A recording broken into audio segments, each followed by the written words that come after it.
안녕하십니까? 전격 시사 소현정입니다. 미국이 이란의 석유와 물 관리 시설로 폭격 범위를 넓혔습니다. 방금 전 이란은 차기 최고 지도자로 사망한 하메네이의 둘째 아들 모즈타바를 선출했다고 발표했습니다. 더불어민주당 정청래 대표가 억울한 컷오프가 없는 사무공천과 4강 공천을, 또 국민의힘은 한국 시리즈식 경선을 추진하겠다고 밝혔는데요. 충남 대전 통합시장 출마를 선언한 더불어민주당 박수현 의원과 자세한 이야기 나눠보겠습니다. 오세훈 시장이 서울시장 공천 신청을 하지 않은 채 당의 노선을 두고 장동혁 대표와 끝장 토론을 요구하는 가운데 오늘 국민의힘은 긴급 의원총회를 엽니다. 정치권 현안 품격 토론에서 심층 논의합니다. 전격 시사는 KBS 콩과 유튜브로도 실시간으로 볼 수 있습니다. 3월 9일 월요일 전격 시사 출발합니다.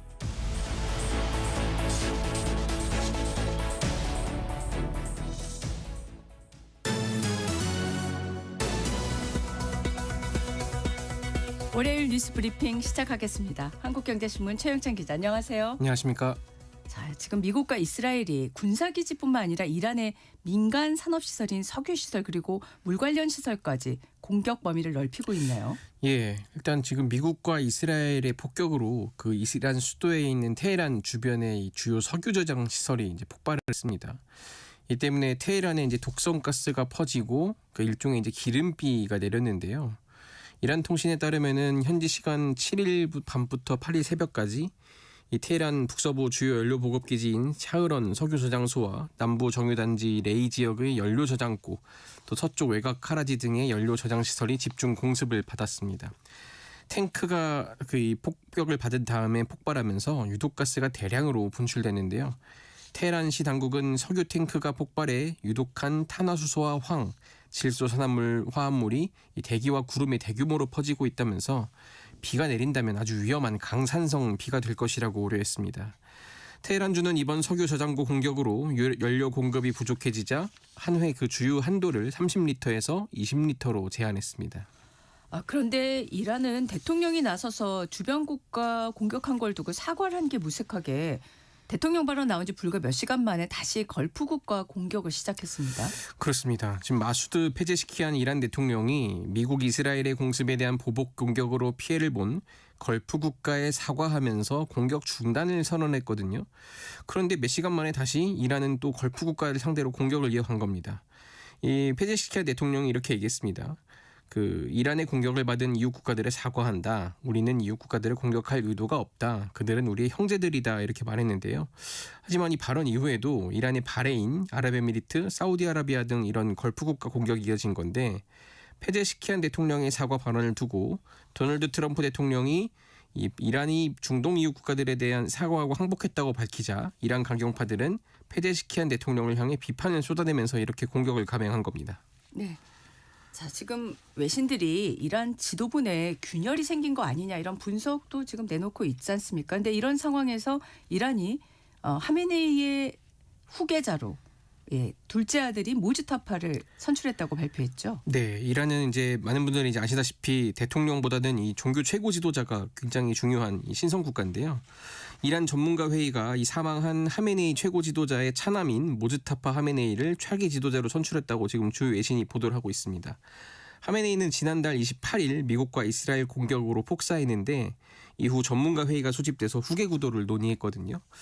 결국 이제 모즈타파 하메네이가 후임자가 된 건데 이 올해 56세입니다. 아버지의 후광을 등에 업은 마쿠 실세 인사고 이란 이슬람 혁명 수비대와 정보기관 내 영향력이 막강한 것으로 알려졌습니다. 이 오랫동안 후계자 후보로도 거론됐는데 문제는 이 도널드 트럼프 미국 대통령이 이란 최고 지도자 후계 구도에 자신이 관여해야 한다 이렇게 주장하면서 하메네이 아들은 받아들일 수 없다 이렇게 말을 했거든요. 네. 이 때문에 좀 공격이 더 거세지면서 전쟁이 장기화되는 것 아니냐 이런 우려가 나오고 있습니다. 네. 자, 지금 호르무즈 해협 봉쇄 상황이 계속되자 중동 산유국들이 잇따라 석유 생산을 줄이겠다고 선언을 하고 있는데 석유 수출국 기구 오펙 내에서도 5위에 해당하죠. 쿠웨이트가 석유 감산에 들어갔네요. 예, 쿠웨이트가 석유 생산을 줄이겠다면서 결국 불가항력을 선언했습니다. 이 불가항력 조항은 전쟁이나 자연재해 같은 이변이 생기면 계약상 의무를 면제해주는 장치인데요. 이란의 공격과 호르무즈 해협 봉쇄 상황을 고려한 조치입니다. 실제로 호르무즈 해협이 하루 평균 100척이 넘는 선박이 지나다니는데 지금은 거의 찾아볼 수 없는 상태입니다. 기름길이 막히면 수출에 차질이 생기고 저장 탱크는 포화 상태가 되니까 생산을 줄일 수밖에 없는 구조입니다. 쿠웨이트는 이 걸프 해역의 가장 안쪽에 있는 만큼 타격이 제일 큰데요. 구체적인 감산 규모는 밝히지 않았지만 쿠웨이트의 산유량은 하루 260만 배럴로 우리나라 하루 석유 소비량과 맞먹습니다. 네. 다른 산유 국가 상황은 어떻습니까? 예, 비슷합니다. 예, 아랍에미리트는 이 해상 생산량을 적극적으로 관리하고 있다며 사실상 이 감산을 시사했고요. 이라크도 최근 하루 150만 배럴의 원유 생산을 줄이겠다고 발표했습니다. 네. 에너지 공급 차질이 현실화되면서 국제 유가는 배럴당 90달러까지 치솟는 등 요동치고 있습니다. 자, 이런 가운데 이번 에너지 위기의 숨은 승자는 러시아다 이런 분석도 있습니다. 월스트리트 저널은 이번 사태 이후 국제 유가가 급등하자 그동안 미국의 제재로 헐값에 거래되던 러시아산 원유가 웃돈을 줘야 할 정도로 비싸졌다고 전했습니다. 네.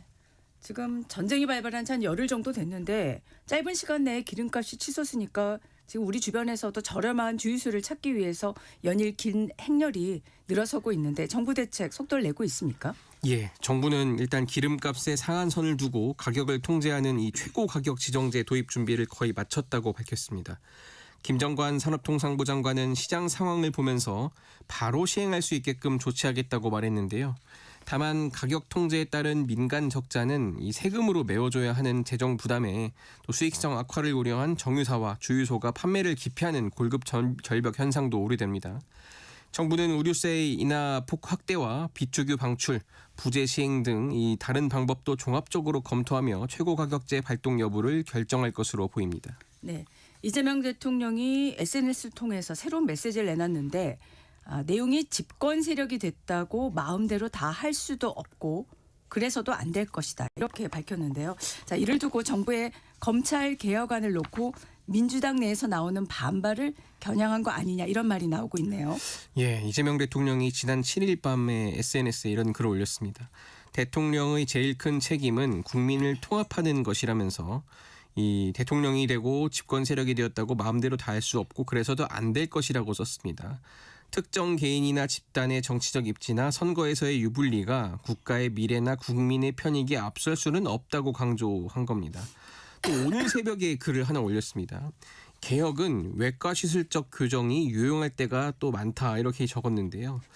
청와대는 어쨌든 이런 글이 대통령의 평상시 정치 철학을 반영한 글이라고 설명을 했지만 정치권에서는 정부가 국회로 송부한 이 중대범죄수사청법과 공소청법에 대한 여당 내 일각의 수정 요구와 관련된 발언이라는 해석이 나오고 있습니다. 네. 어제 정청래 대표 기자회견에서도 관련 질문이 나왔죠. 예, 정청래 대표 그 질문을 받자 입법권은 당에 있다고 했습니다. 그러면서 요란하지 않게 물밑에서 잘 조율해서 잘 될 것이라고 했는데요. 앞서 지난 6일이죠. 국회 법제사법위원장인 추미애 민주당 의원이 정부 안의 미흡함을 지적하면서 당론임으로 수정이 안 된다는 당 관계자 발언에 실망을 금할 수가 없다고 비판했거든요. 이를 두고 정 대표가 이 법사위 강경파 의원들의 의견을 좀 존중해 주려는 것 아니냐 이런 해석도 나왔고요.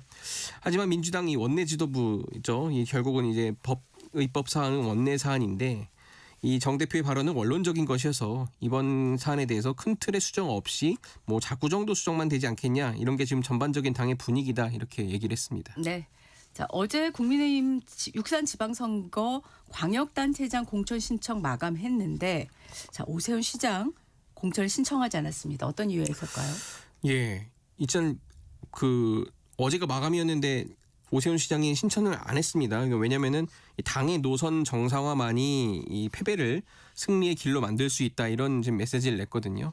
그러면서 당 노선 변경을 요구하면서 지도부와 의원들의 응답을 기다리고 있다고 밝혔습니다. 일단 어제 그래서 당 지도부가 오 시장을 위해서 오후 10시까지 마감 시한을 좀 늘렸거든요. 그러면서 계속 설득을 했는데 끝내 오 시장은 이 후보 등록을 하지 않았습니다. 오 시장이 지난주에 잇따라 메시지를 내면서 당 노선 정상화라는 선결 과제를 풀지 않는 한 후보 신청 접수와 경선이 무슨 의미가 있느냐고 강조를 해왔는데요.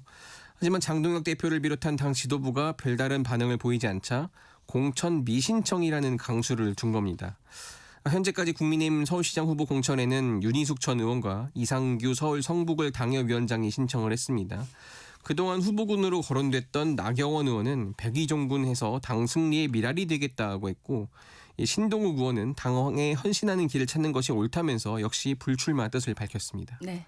자, 전세 월세화가 가속화되면서 지난해 하반기에 입주한 서울 신축 아파트 월세 계약 비중이 급증한 것으로 파악됐네요. 예, 작년 6.27 대출 규제 이후 서울 신규 입주 아파트 4개 단지의 월세 계약 비중이 평균 60%로 나타났습니다. 같은 기간 서울 아파트 전체 월세 비중보다 14%포인트 이상 높은 건데요. 이 직방이 국토교통부 실거래가 시스템에 신고된 서울 아파트 전월세 거래 내역을 분석한 결과입니다. 전세 갱신 계약을 제외한 신규 계약의 월세 비중인 50%와 비교해도 10%포인트가량 높은 겁니다.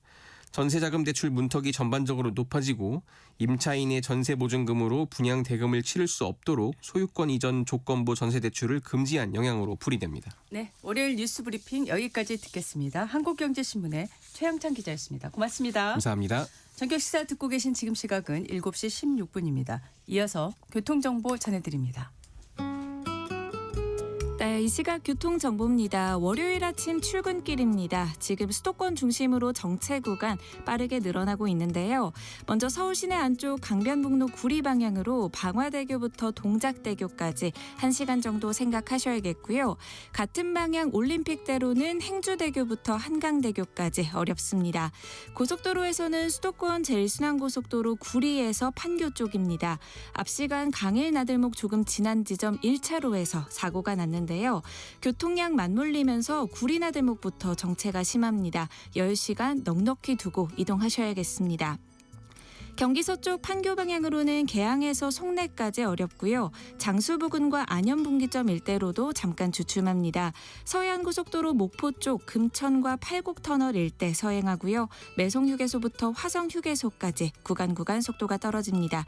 반대 방향은 광명역부터 금천까지 막히고 있습니다. 경부고속도로 서울 방향 기흥에서 죽전휴게소를 지나 서울요금소까지 가다서다 반복하고요. 이후 달래내에서 반포까지도 밀립니다. 지금까지 KBS 교통정보센터에서 박수정이었습니다.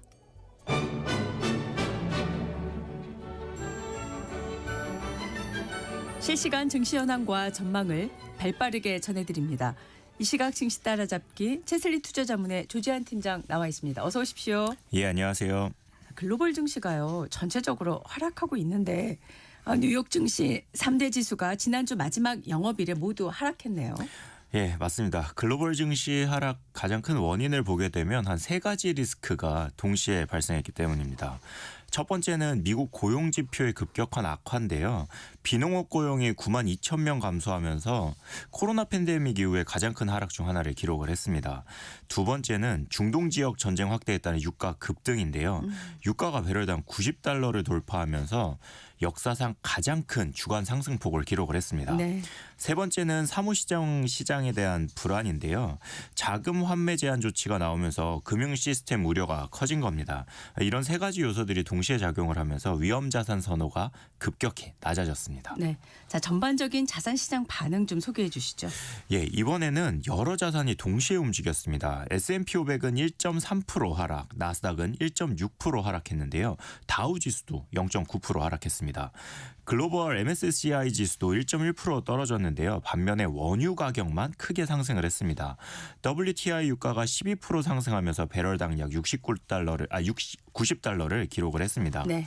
금 가격도 1.6% 상승했는데요. 투자자들이 위험 자산 대신에 안전 자산으로 이동했음을 의미를 합니다. 채권 시장 쪽 보게 되면 단기 채권이 상대적으로 강세를 보였고요. 비트코인은 6만 8천 달러 수준을 기록을 했습니다. 네. 자, 이번에 발표된 2월 미국 고용 지표요. 이거 상당히 나쁘게 나왔어요. 증시 하락의 원인으로 지적되는데 이 부분도 좀 설명해 주시죠. 네, 맞습니다. 최근에 발표된 미국 고용 지표가 시장에 상당한 충격을 줬는데요. 비농업 고용이 9만 2천 명 감소하면서 팬데믹 이후에 가장 큰 감소폭 중 하나를 기록을 했는데 실업률도 4.4% 상승했습니다.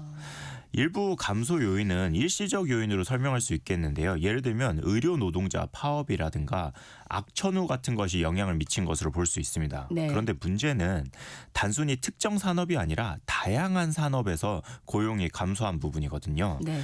이 노동시장이 예상보다 빠르게 둔화되고 있을 가능성을 생각을 해야 될 것 같습니다. 이 미국 경제가 지금까지 버틸 수 있었던 이유가 강한 고용이었는데요. 하지만 고용이 약해지면 소비도 약해질 가능성이 있거든요. 그래서 시장에서는 이번 고용 지표가 경기 둔화의 초기 신호일 가능성에 주목하고 있습니다. 네. 자, 또 다른 원인은 유가 상승이죠. 예, 맞습니다. 유가 상승이 인플레이션에 미치는 영향이 상황에 따라 좀 다른데요. 일반적으로 유가 상승은 헤드라인 CPI에는 영향을 줍니다. 그러나 근원 인플레이션에는 영향이 제한적일 수 있거든요.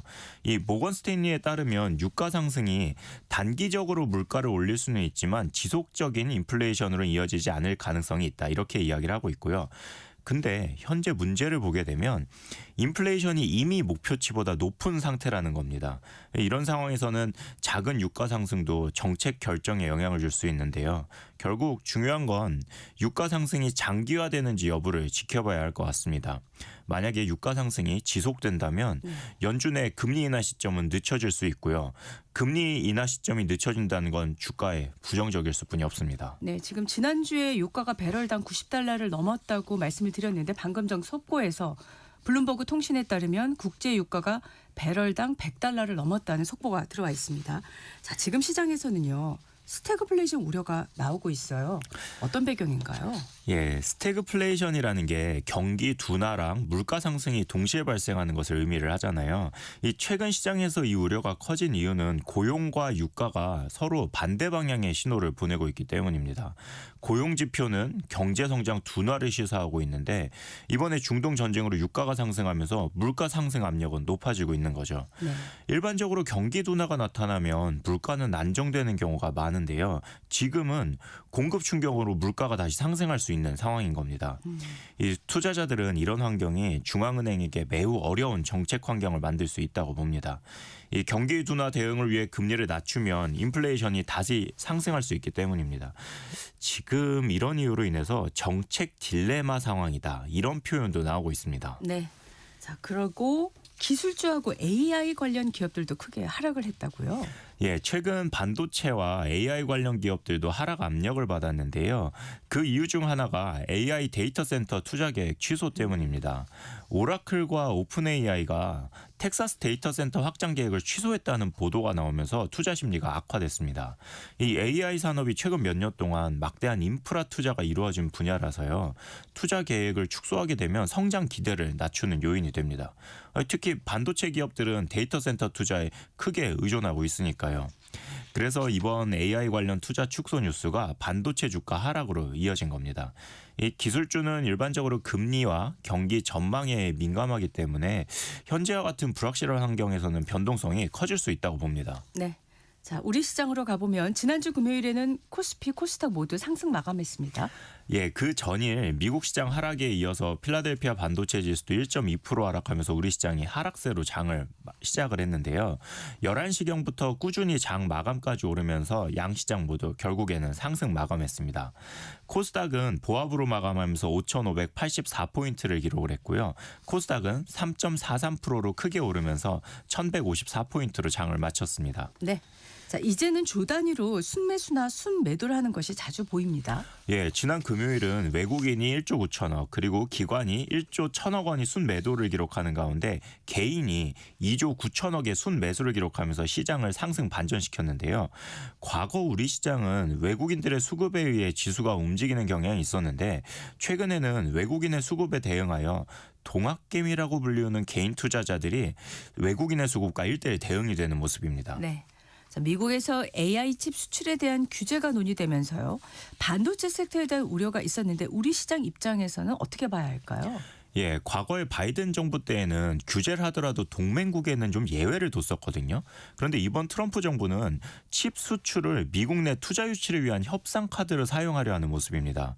우리나라에 해당하는 부분만 좀 체크를 해보자면 20만 개 이상의 칩을 수입하려는 국가는 미국 내 AI 인프라 투자가 조건이 될 가능성이 있는데요.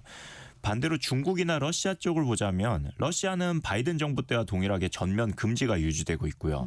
중국은 작년 12월에 한 단계 낮은 사양에 대한 수입을 허용을 하긴 했는데 국가 보안 등 이런 까다로운 조건들로 인해서 실제 선적은 지연이 되고 있고요. 중국이 구매를 포기할 가능성도 제기가 되고 있습니다. 네. 일단 우리나라 입장에서는 규제가 현실화되더라도 내부적으로 인프라 강화를 위한 칩 수입에는 영향이 없을 것으로 보입니다. 네. 자, 대한민국 증시 역사상 처음 있는 큰 변동성을 겪었던 게 지난주였는데 어떻게 평가하세요? 만약 중동 전쟁이 전 세계 증시를 위협할 만한 일이었고 그로 인해서 미국이 보유한 자산으로 글로벌 자금들이 회귀한다고 하면요. 우리 시장에서는 코스피, 코스닥 양시장 모두 외국인들의 엄청난 매도가 나왔을 텐데요. 첫 번째로는 코스피에서는 매도가 나오면서 코스닥은 매수하는 현상이 있었기 때문에 외국인들이 한국 시장을 떠난다는 의견에는 동의가 되지는 않습니다. 네. 그리고 두 번째는 그런 상황 속에서도 지난 금요일 골드만삭스가 코스피의 목표치를 기존 6,500포인트에서 7,000포인트로 상향 조정했습니다. 최근의 증시 하락이 단순한 조정 과정이라고 판단을 하면서 일정 기간 횡보를 거친 후 다시 반등해서 사상 최고치를 경신할 가능성이 높다고 이야기를 하고 있는 겁니다. 네. 자, 우리 시장의 강세가 이어질 것이라는 건 외국인뿐만 아니라 개인 투자자들도 같은 의견인 것으로 보이네요. 예, 글로벌 IB들 그리고 국내 증권사들의 전망치 상향은 차치하고라도 2월 초에 있었던 하락 그리고 이번에 있었던 이격 조정 시 개인의 매수세가 이어졌습니다. 네. 지금까지의 강세장에서 매수하지 못한 투자자들은 이런 급격한 하락에는 오히려 매수하기가 어려운 것이 기존의 심리였는데요. 네. 지금은 조정 시 매수 전략을 유지하는 개인 투자자들이 많고 이것이 그저 심리 때문만은 아닌 것이 꾸준히 우리 시장의 영업이익 전망치가 매주 상향 조정되고 있는 것을 보면 개인 투자자들이 좋은 판단을 하고 있는 것으로 보입니다. 네. 자, 오늘 주식시장 전망 그리고 대응 방법 알려주시죠. 예, 지난 토요일 새벽에 끝난 미국 시장의 하락 그리고 필라델피아 반도체 지수가 3.9%나 급락을 한 데 이어서 코스피 야간 선물도 3.2% 하락했거든요. 그래서 네. 월요일 우리 시장의 시초가는 5,400포인트 초반에서 시작할 가능성이 있습니다. 게다가 오늘은 유가의 움직임에 영향을 크게 받는 산업과 그렇지 않는 산업에 따라 섹터별로 좀 차별화가 나타날 것으로 보입니다. 네. 이 시각 증시따라잡기 여기까지 듣겠습니다. 채슬리 투자자문의 조재환 팀장과 함께했습니다. 고맙습니다. 예, 감사합니다. 이어서 오늘의 날씨 알아보겠습니다. 대한민국 중심 채널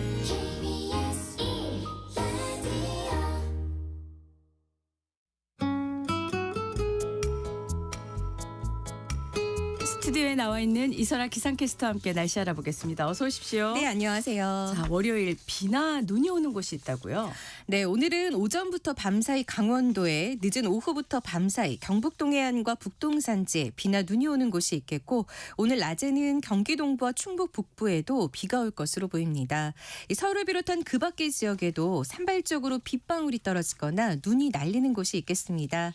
예상되는 비양은 강원 동해안과 경북 동해안, 울릉도 독도에 5mm 정도로 많지는 않겠고요. 기온이 낮은 강원 산지에는 1에서 5cm의 눈이 내려 쌓이겠습니다. 최근에 비나 눈이 내린 지역에서는 빙판길과 도로 살얼음이 나타나는 곳이 있어 교통안전과 보행자 안전에도 신경 쓰셔야겠습니다. 네. 어제까지는 좀 평년보다 좀 쌀쌀하게 느껴졌거든요. 네. 오늘은 어떻습니까? 네, 날씨가 이 겨울과 봄을 오가고 있습니다. 오늘 아침은 서울이 영상 2.5도 등 평년보다 2도 정도 높고 어제보다는 6도 정도나 높게 출발했습니다. 하지만 한낮에는 8도에 머물러 평년보다 낮아서 쌀쌀하겠습니다. 당분간 전국 대부분 지역에서는 아침 기온이 영하권으로 내려가 춥겠고 내륙을 중심으로 서리가 내리는 곳이 많겠습니다. 다만 한낮에는 기온이 껑충 올라가 내륙 지역은 기온의 일교차가 15도 안팎까지 크게 벌어지겠습니다. 이번 주는 중반부터 포근한 바람이 불면서 겨울보다는 봄 기운이 더 짙어지겠습니다. 네. 자, 봄 날씨가 점차 가까워지곤 있는데 네. 미세먼지 끼는 날이 좀 많은 것 같아요. 네, 그렇습니다. 오늘은 대기 정체로 국내 미세먼지가 쌓여 있는 데다 이 북서풍을 타고 국외에 스모그까지 들어와 공기가 탁해지겠습니다. 오늘 초미세먼지 농도는 수도권과 강원 영서, 충북은 종일 나쁨 수준을 보이겠고 이 대전과 세종, 충남과 전라도는 낮에, 경상도와 제주도는 늦은 오후에 일시적으로 나쁨 수준까지 올라가겠습니다. 네. 또한 오늘은 서해안을 중심으로 바람이 순간풍속 초속 15m 안팎으로 강하게 부는 곳이 있겠습니다. 네, 오늘의 날씨 이설아 기상캐스터였습니다. 고맙습니다. 네, 고맙습니다. 잠시 후 전격 인터뷰로 이어가겠습니다.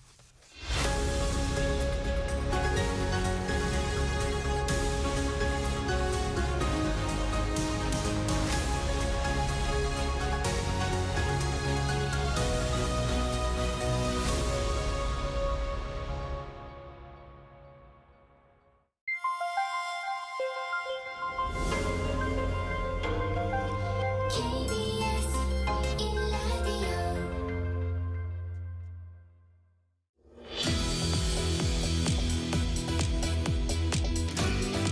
전격 인터뷰 1부에서 충남 대전 통합시장, 충남 대전 통합특별시장 출마를 선언한 더불어민주당 박수현 의원과 함께 자세한 이야기 나눠보겠습니다. 어서 오십시오. 안녕하십니까? 네. 제가 말을 좀 더듬었습니다. 충남 대전 통합시장 출마 언제 결심하셨습니까? 예, 결심한 지는 오래되었는데 작년에 결심하였는데 그때는 통합시장이 아니라 충남도지사 출마를 결심한 것이죠. 네. 그런데 그 뒤에 이제 행정통합 이슈가 되고 다시 네. 통합시장이라고 하는 이슈가 됐는데 출마 선언이 좀 비교적 늦은 편입니다. 왜 그랬냐면 이 행정통합이라고 하는 이 시대 과제를 반드시 관철시켜야 할 의무가 정치인인 또 국회의원인 저에게 또 생긴 것 아닙니까? 그래서 제 개인의 정치 일정인 어떤 출마 선언을 먼저 할 수가 없었죠. 이것을 먼저 이뤄내고 해야 되겠다는 생각으로 계속 거기에 매진해 왔는데 이제 더는 늦출 수가 없어서 출마 선언을 이제 하게 된 것이다 이렇게 보시면 되겠습니다. 네. 그래서 충남도청에서 출마 선언을 하신 것 같습니다. 예, 그렇습니다. 네네. 일단 출마 선언을 살펴봤더니 충남과 대전의 구조적 소외를 끝내겠다. 이런 문구가 굉장히 눈에 띄었습니다. 어떤 생각이신 건가요? 그러니까 이 산업화 시대에는 대개 충청권은 뭐가 느리다, 뭐가 소외됐다, 네. 뭐 우리가 심지어는 핫바지냐, 뭐 이런 것들로 산업화 시대를 관통된 이미지를 가지고 있어요. 그런데 지리학적, 지정학적 위치를 보면 충남은 수도권이 분산될 경우에 그걸 받아낼 수 있는 가장 유리한 위치에 있어요. 이재명 정부의 5극 3특 전략에서도 사실은 가장 성공 가능성이 높은 그럼 학자들도 이견이 없습니다. 그런 곳이 충청권이에요. 그렇기 때문에 산업화 시대의 소외된 충남, 충청을 끝내고 AI 시대에는 누구나 새로운 출발선에 서 있기 때문에 여기에서 새롭게 함께 출발하면 과거에 어떤 늦었던 것을 회복할 수 있다는 것, 그리고 이제 수도권 초미 과밀화를 막아내고 지방 소멸을 막아내야 되는 이런 새로운 시대 과제 앞에 충청권이 그것을 이룰 수 있는 가장 가능성 있는 곳인데 이런 가능성을 현실화해야 되겠죠. 네. 그런 측면에서 저는 외람되지만 이재명 정부의 인수위라고 할 수 있는 국정기획위원회에서 이러한 5극 3특의 틀을 설계를 한 당사자라고 그렇게 언론에서 저를 이제 칭하기도 하는데 그런 사람으로서 이런 어떤 것들을 반드시 성공시켜야 할 책임감도 동시에 있다. 이런 상황에서 기존의 산업화 시대의 소외된 충청의 시대를 끝내고 AI 시대의 새로운 기회를 가는 충청으로 만드는 이런 일을 해야 되겠다. 그래서 설계한 사람이 집행을 하는 책임감을 가지고 출마를 해야 되겠다. 이런 생각을 하고 있습니다. 네. 이 질문하고 통합법 관한 질문을 네네. 또 하겠습니다. 충남 대전 AI 기본 사회를 언급을 하셨는데요. 어떤 내용인가요? 지금 우리는 이 산업화 시대를 거치면서 이 전기 뭐 이런 어떤 기본 사회적 서비스들이 지금은 안 들어가는 데가 없잖아요. 그래서 충남만 예를 들어도 보면 하여튼 시골 농촌 마을도 있고 농업이 주인 막 이런 곳인데 그 전기나 전화 안 들어가는 곳이 없잖아요. 지금은 네. 그만큼 위대한 대한민국이 된 것이죠. 근데 AI 시대가 새로 시작이 됩니다. 이 AI 시대에도 누구나 이런 전기와 수도나 이런 서비스를 우리가 소외 없이 다 받는 것과 마찬가지로 이 AI도 누구나 다 접근이 가능해야 된다. 이런 생각이 저는 있고요. 그래서 특히 이제 산업지대를 중심으로 한 충남에서도 천안아산 당진 같은 대도시권을 뺀 나머지 지역은 농촌 지역이거든요. 그럼 그 지역은 AI의 접근이라고 하는 것이 과연 똑같은 기회를 가질 수 있을까? 처음부터 신경 써야 된다. 그래서 골목골목, 골짝골짝, 한 분 한 분 제 캐치프레이즈입니다. 여기까지 AI의 서비스가 접근될 수 있도록. 그래서 저는 산업 배치 전략에 따라서 AI 대전환이 일어나겠지만 그건 기본이고 네. 그러나 의료, 교육, 그다음에 돌봄 이런 것들에 있어서도 AI 시대의 새로운 접근권이 누구나 기본처럼 들어가야 된다라고 네. 하는 것을 강조하고 있습니다. 그것이 AI 기본사회, 충남형 AI 기본사회입니다. 알겠습니다. 자, 이번 주 목요일이더라고요. 12일을 충남대전 행정통합특별법안, 역시 대구 경북 통합특별법안, 이 두 법안의 국회 처리 마지노선이다라고들 많이들 보고 있습니다. 이 특별법안 처리 가능성 지금 솔직하게 지금 시점에서 어떻게 보세요? 최선을 마지막까지 다 해야 합니다. 그리고 다 하고 있고요. 네. 민주당이 주장하는 대로 이 중요한 출발선에 서 있는데 대구 경북 광주 전남 대전 충남이 다른 선에서 출발할 수가 없습니다. 이재명 대통령도 시정연설에서 말씀하셨지만 AI 시대에는 하루의 차이가 한 세대의 격차가 난다 이렇게 강조한 바 있거든요. 네. 그 출발을 함께 해야 되기 때문에 이 행정통합도 함께 세 군 다 출발을 함께 해야 됩니다. 그렇지 않으면 이 AI 대전환을 하면서 이 어떤 새로운 통합 시대에는 굉장한 격차가 벌어질 수 있기 때문에 그래서 동시에 통과돼야 된다는 것이 민주당의 요구이고 국민의힘에게 이견 없는 찬성 당론으로 그것을 제안해 주면 이미 늦었지만 3월 12일로 예상되는 3월 첫 번째 이 본회의까지는 통과시키면 네네. 아마 6월 달에 통합시장 선거를 뽑는 뭐 이런 어떤 일정을 소화할 수 있을 것이다. 그래서 3월 12일까지 최대한 인내를 하면서 물밑으로 접촉하면서 국민의힘의 이견 없는 찬성 당론을 민주당은 지금 기다리고 있는 중입니다. 네. 그런데 지금 보도를 보면 어제 공천 신청 마감 날이었는데 김태흠 충남지사가 공천 신청을 하지 않았지 않습니까? 지금 보도를 보면 지사 측에서는 충남 대전 행정통합이 마무리되지 않은 상황에서 공천 신청부터 할 수 없었다. 이렇게 말을 했어요. 예, 네. 뭐 서울의 국민의힘의 오세훈 시장도 공천 시장을 안 했던데요. 네네. 그 당내에 무슨 사정들이 있겠죠. 우선 그 윤석열 세력과 단절해야 된다라고 하는 가장 기본적인 그런 당내 방향도 지금 정하지 못하고 있기 때문에 이런 상황 속에서 출마를 해본들 100% 낙선이 되기 때문에 누가 등록을 하겠습니까? 그러므로 오늘 국민의힘의 의원총회가 열린다고 하지 않습니까? 네. 거기에서 당의 이런 기본 노선 변경을 하라. 그러면 출마를 신청할 것이다. 이렇게 오세훈 시장은 이야기하고 있는데 아마 김태흠 지사도 겉으로는 행정통합을 내세우고 있지만 사실은 이렇게 윤석열 세력과 절연하지 못하는 국민의 후보로 등록해본들 당선 가능성이 없기 때문에 겉으로 표현은 그렇게 하지만 행정통합을 이야기하지만 네. 내심 속으로는 오늘 당의 의원총회 결과 당의 노선 변화를 지켜보고 하겠다는 그러한 정치공학적인 측면의 표현이다 이렇게 생각합니다. 근데 이 말씀하신 지사 측에서 밝힌 이 말 그대로요. 충남 대전 행정통합을 지금 현재 민주당 안으로는 찬성하지 않고 있지 않습니까? 그렇습니다. 네. 그래서 이 12일로 지금 사실상 마지막 시한이다라고 있는 이 시한까지 민주당에서 당론으로 채택하는 것을 요구하고 있는 것에 대해서 거꾸로 그 요구를 수용하지 않도록 하기 위한 입장을 더 강하게 표명하기 위한 그런 행보는 아닐까요? 그렇게 볼 수 있죠. 네. 이런 측면에서 이해가 좀 안 되는 것이 저는 뭐 김태흠 지사의 그런 특례를 하나라도 더 얻어야 되겠다라고 하는 그런 말씀을 저에게도 개인적으로 하셨고요. 제가 출마 선언을 하는 자리에서도 김태흠 지사와 이장우 시장이 그런 진심을 믿는다 이렇게 이야기를 했어요. 네. 믿고 싶습니다. 그러나 적어도 그럼 광주 전남과 대구 경북을 보면 왜 그 지역은 우리 대전 충남처럼 그렇게 꼼꼼히 안 따져서 수용을 할까요? 똑같은 쌍둥이 법인데 그렇지 않습니까? 자, 배가 고픕니다. 그래서 밥상을 차려줬어요. 그러면 거기에 고기 반찬이 없다고 해서 그 밥상을 걷어차서 되겠습니까? 일단 고기 반찬이 없어서 좀 부족하더라도 일단 허기를 면하고 기운을 차려서 새로운 일을 해야 될 것 아닙니까?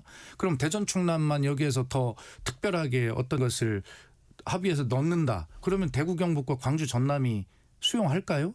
그렇지가 않지 않습니까? 그렇기 때문에 이 법은 새 쌍둥이 법이고 그래 다소 부족한 점이 있다 하더라도 네. 그리고 그 진심을 믿는다 하더라도 지금은 이런 밥상을 걷어찰 때가 아니다. 이런 말씀을 꼭 드리고 싶습니다. 마지막으로 현장에서 체감하는 민심은 어떻습니까? 통합 쪽에 더 지지세가 있는 겁니까? 아니 당연합니다. 그것은 현장 체감 민심뿐만이 아니라 예. 기존의 쭉 여론조사들을 통해서 또 당의 전략 여론조사를 통해서 나온 모든 수치가 증명하고 있습니다. 네. 애초에 충남 지역은 찬성이 훨씬 높은 편이었고요. 대전은 반대가 약간 높은 편이었습니다. 그런데 지금 대전도 찬성 반대가 당의 조사를 보면 비슷하게 돼 있습니다. 전체적으로 대전 충남을 합해서 보면 찬성이 처음부터 네. 높은 편이었습니다. 그것이 지역의 반대가 높다라고 하는 그 논리를 이야기하는 분들은 어떤 근거를 가지고 이야기하는지를 모르겠습니다. 알겠습니다. 예. 지금 의원님 이제 출마 관련한 질문을 조금 하겠습니다. 지금 마지막에 늦게 출마를 하신 거잖아요, 선언을. 그렇습니다. 네. 예. 그걸 두고 지금 통합 시장 출마에 가장 유력한 후보자로 거론됐던 분이 강훈식 비서실장인데 사실상 통합 가능성이 낮아지니까 공직자 사퇴 시한일을 지나서 그 안에 사실은 출마를 선언해야 되는데 하지 못하고 소위 말해서 물이 건너갔으니까 이제 의원님이 모든 가능성을 다 정리를 한 다음에 나온 거 아니냐 뭐 이런 얘기들 하시는데 뭐 적절한 분석입니까? 제가 모든 가능성을 정리할 능력이 없습니다. 네. 다만 네네. 그날 출마 선언에서도 제가 명확하게 밝혔습니다. 오늘 예. 저의 출마의 의미는 4분의 1 정도는 제가 출마 선언의 의미가 있다. 그러나 4분의 3은 3월 12일로 아까 앵커께서 말씀하신 대로 그때까지는 마지막 기회가 있을지도 모르는데 네. 이것을 행정 통합에 대한 찬성을 강하게 촉구하기 위한 내가 기자회견의 성격이 4분의 3이다라고 그렇게 간절하게 말씀을 드렸습니다. 그래서 저희 출마를 그런 어떤 정치공학적인 그런 측면의 분석보다는 말씀드린 대로 행정 통합을 마지막까지 촉구하는 그런 의미로 받아주시면 좋겠고요. 네. 또 그게 진심입니다. 예. 네. 그 발표하실 때 이신전심 이 단어를 쓴 걸 놓고 예. 양승조 전 지사 측에서 간판 정치라고 비판을 했는데 어떻게 반론하시겠습니까? 예, 굉장히 관심을 가져주셔서 감사한데 그 기자회견에서 그 부분에 대한 질문과 응답은 아주 짧은 부분이었습니다. 1시간 동안 질의응답을 했는데 네네. 그 질문은 뭐였냐면 그동안 평소에 강훈식 비서실장이 대전 충남 통합시장으로 출마하는 것이 적합하다라고 제가 계속 주장을 공사석에서 해왔거든요. 방송에서도 했고 유튜브에서도 했고. 네. 자, 그런데 제가 출마 선언을 하는 것은 지금 질문하신 아까부터 취지가 그런신데 그러면 강훈식 실장과 그게 조율이 된 것이냐 이렇게 기자가 질문한 것입니다. 네. 그런데 양승조 지사님 캠프에서는 그래 제가 아니 그 막중한 일을 하고 있는 비서실장의 이야기를 어떻게 합니까? 그렇지 않습니까? 그리고 그것은 제가 알아서 출마 선언을 하는 것이지. 그래서 제가 답변하기를 그 막중한 위치에 있는 일을 하는 그 강훈식 비서실장이 직책상 자세한 말씀을 하는 것은 적절치 않다고 말씀을 드렸고 네. 그러나 지금 기자님의 질문은 강훈식 실장이 출마하냐 안 하냐 이 문제였거든요. 네. 근데 그걸 제가 어떻게 합니까? 그래서 네. 2심 전심으로 그냥 그렇게 답변을 한 것인데 그것이 마치 양승조 후보님 캠프에서는 네. 강훈식 비서실장의 박수현 지지를 2심 전심으로 확인했다 이렇게 오해하신 것입니다. 예, 알겠습니다. 지지에 대한 2심 전심이 아니라 네. 출마에 대한 판단을 2심 전심으로 했다 이런 뜻입니다. 네. 예. 자, 그 당대표 취임 후 두 번째 기자회견에서 정 대표가 이번 지선 승리에 모든 걸 걸겠다. 그리고 사무공천, 4강 공천을 했는데 그런데 국회의원 재보궐 선거는 전략 공천을 하겠다고 얘기를 했어요. 국회의원 재보궐선거는 왜 지방선거와 달리 전략공천을 해야 된다라고 판단을 한 걸까요? 그게 좀 궁금합니다. 아니 저희 당원 당규에요. 네. 재보궐선거는 전략 공천을 하게 돼 있습니다. 전략 공천만을 하게 돼 있는 그렇게 하게 겁니까? 돼 있는 겁니다. 네. 예, 그렇기 때문에 그것은 지금 사무공천, 사강공천의 흐름과 다른 것이 아니고요. 네네. 그렇게 되어 있고 네네. 전략 공천을 하게 되어 있다 하더라도 네.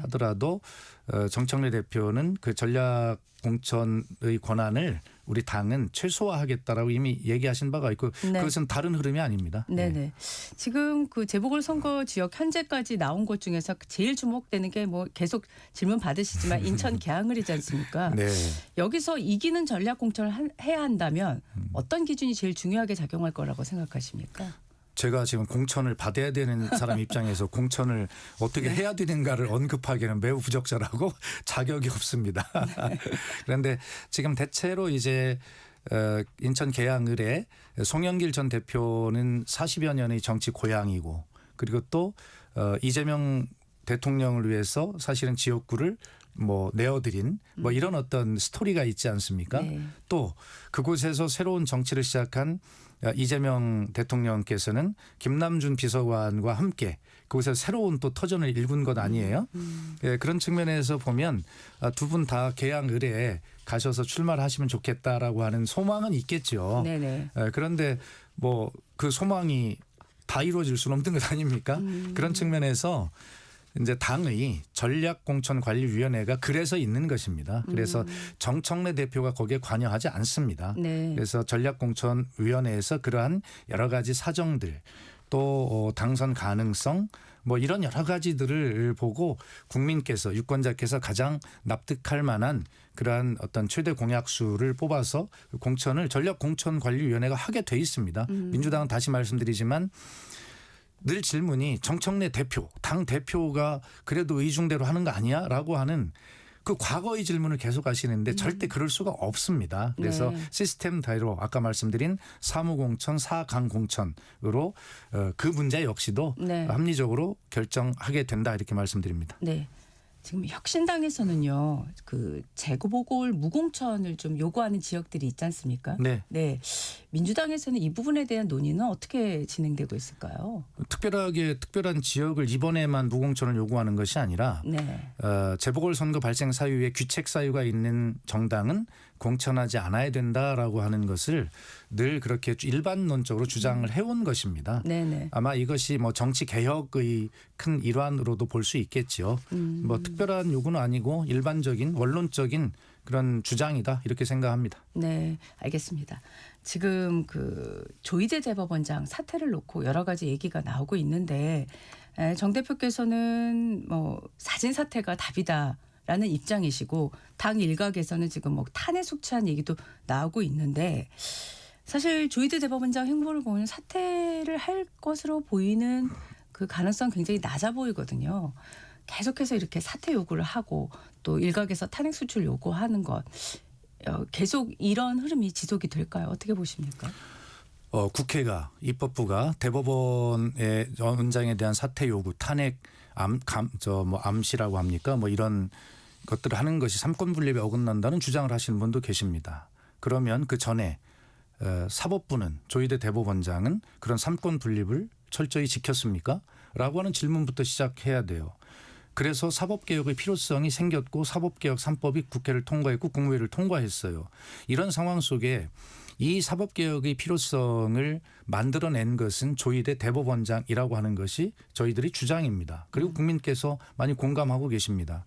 그렇다면 이런 사태를 만든 사법부 전체가 대통령께서도 어제 X에 밤에 그런 글을 올리셨지만 검찰개혁이든 사법개혁이든 대부분의 그 많은 해당 공직자들은 국민을 위해서 봉사하는 그런 헌신의 노력들을 하고 있는데 일부 정치적인 이런 어떤 행동들을 하는 이런 사람들이 결과적으로는 검찰개혁과 사법개혁이라고 하는 빌미를 제공하면서 전체를 싸잡아서 매도당하게 하는 이런 어떤 상황으로 가고 있단 말이에요. 네. 대통령께서는 그래서는 안 된다고 말씀을 하셨고요.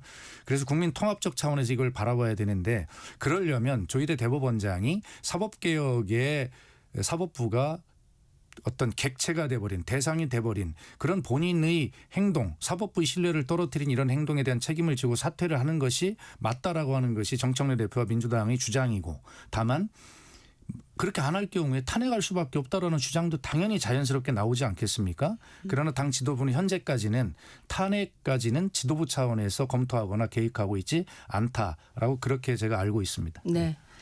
그 지난 3일에 국무회의에서 중수청 공소청 법안 수정안이 의결돼서 지금 국회로 넘어온 이후에 계속 이제 논란이 또 점점 더 커지는 분위기인데, 일단 정 대표께서 요란하지 않게 물밑에서 잘 조율해서 잘 될 것이다 이런 발언을 해서 언론 입장에서는 이 조율이란 말이 수정안 손질 가능성을 언급한 거냐라는 질문을 안 드릴 수가 없거든요. 지난번 의원총회에서 명쾌하게 당론으로 정리한 바가 있습니다.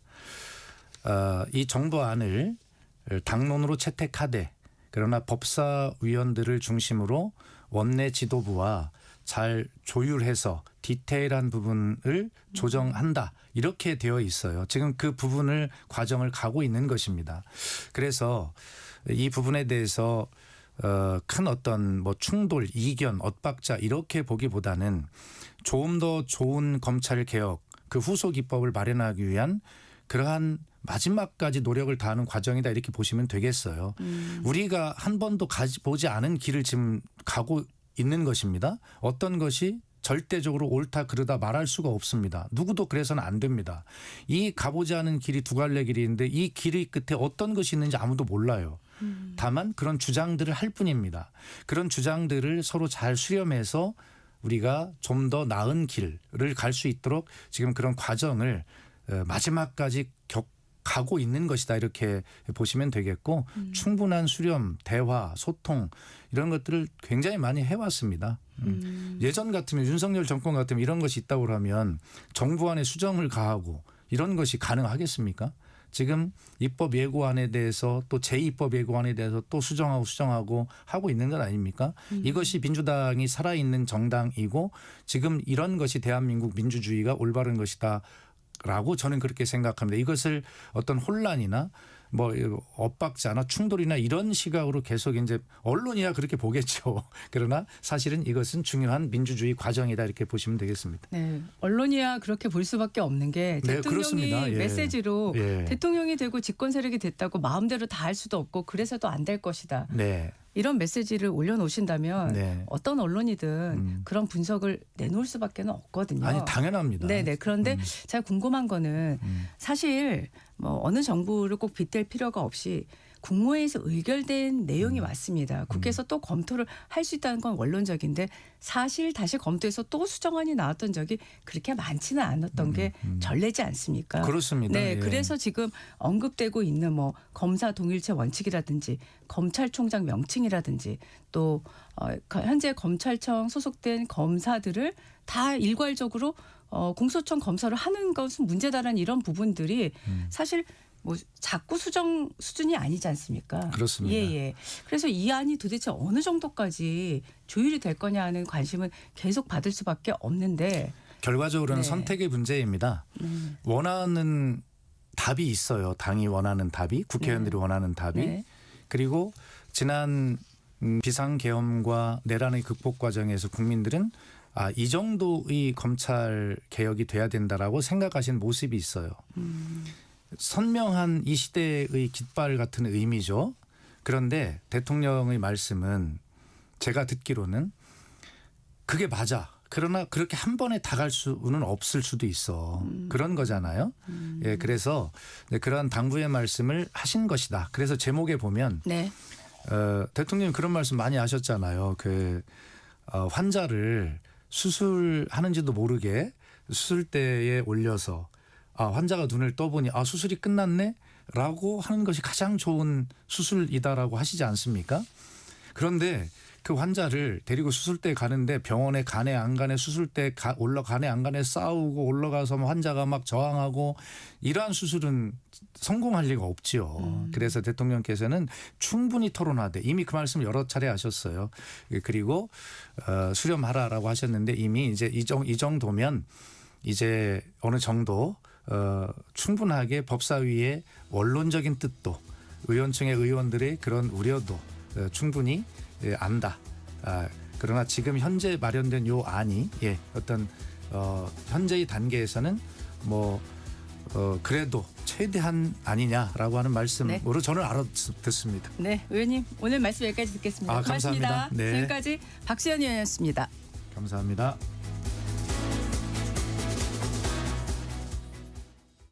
평생교육 이용권으로 요가를 시작하신 김할머니. 내 몸이 내 몸 같지 않아 마음까지 지쳐있던 때 사돈의 권유로 시작한 요가가 일상의 활력을 되찾아 주었고 몸이 건강해지자 우울감과 무기력이 사라져 요즘엔 요가 전도사로 활동하고 있다는데요. 인생 후반기에 멋진 친구가 되었다는 평생교육 이용권.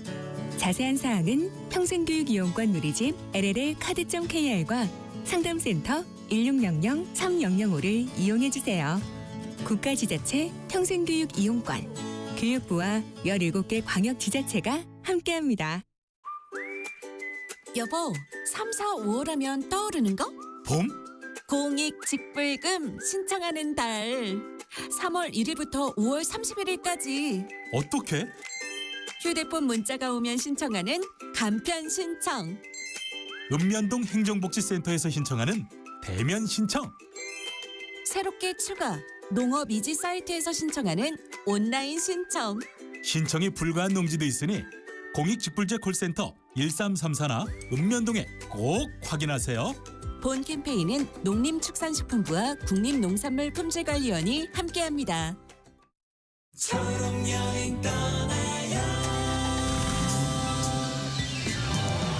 안녕하세요. 권진아입니다.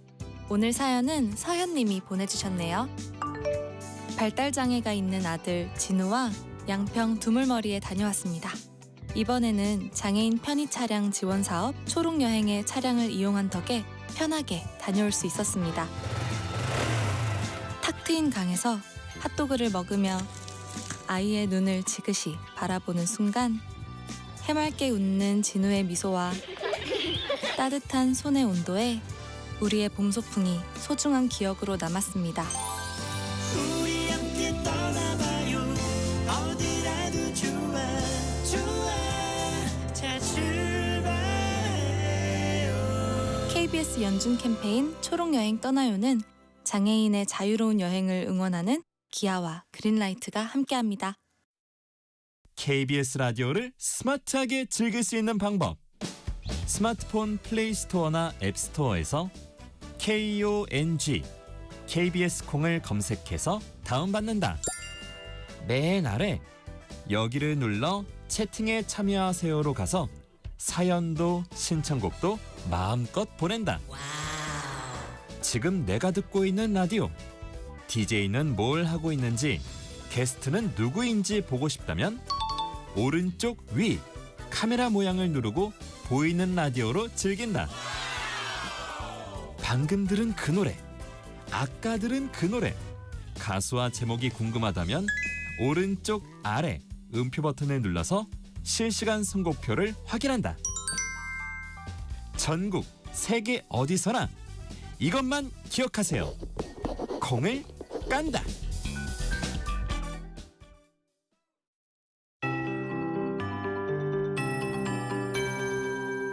KBS 58분 날씨. 기압골에 동반된 낮은 구름대의 영향으로 중부와 호남은 흐린 날씨를 보이고 있고요. 일부 서해안에는 빗방울이 떨어진 곳이 있습니다.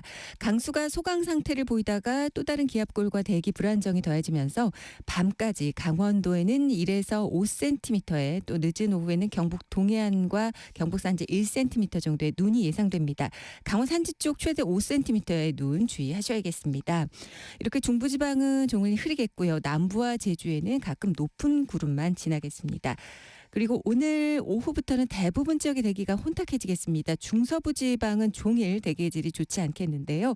북서풍을 타고 국외 미세먼지가 유입돼 남동진하겠습니다. 오늘 낮 기온은 서울, 강릉, 전주가 8도, 대전 9도, 대구 10도 등 6도에서 12도 분포가 되겠습니다. 예년 수준이 돼서 퍽포근하겠습니다. 그리고 오늘 서해안을 중심으로 바람이 매우 강하게 부니까 이 점 주의하셔야겠습니다. 당분간 아침 기온은 낮겠습니다. 내일은 다시 내려가서 서울이 영하 1도 등 영하 5도에서 영상 3도, 낮 최고 기온은 서울 9도 등 7도에서 12도 분포가 되겠습니다. 바다 물결은 오늘 동해와 전격 남해상을 인터뷰 중심으로 일부에서 다소 높게 충남, 일겠습니다. 대전 현재 통화- 서울의 기온은 3도입니다. 강혜종입니다.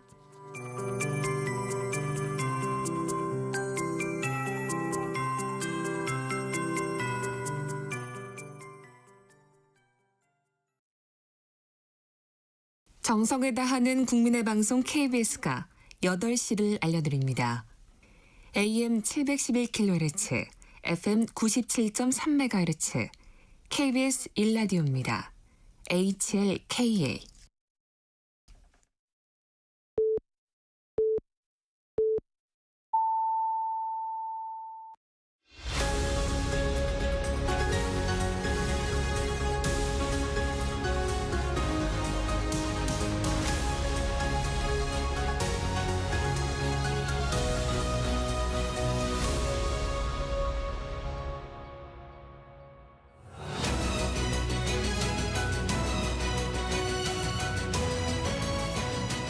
매주 월요일 정치 현안을 품격 있게 토론하는 품격 토론.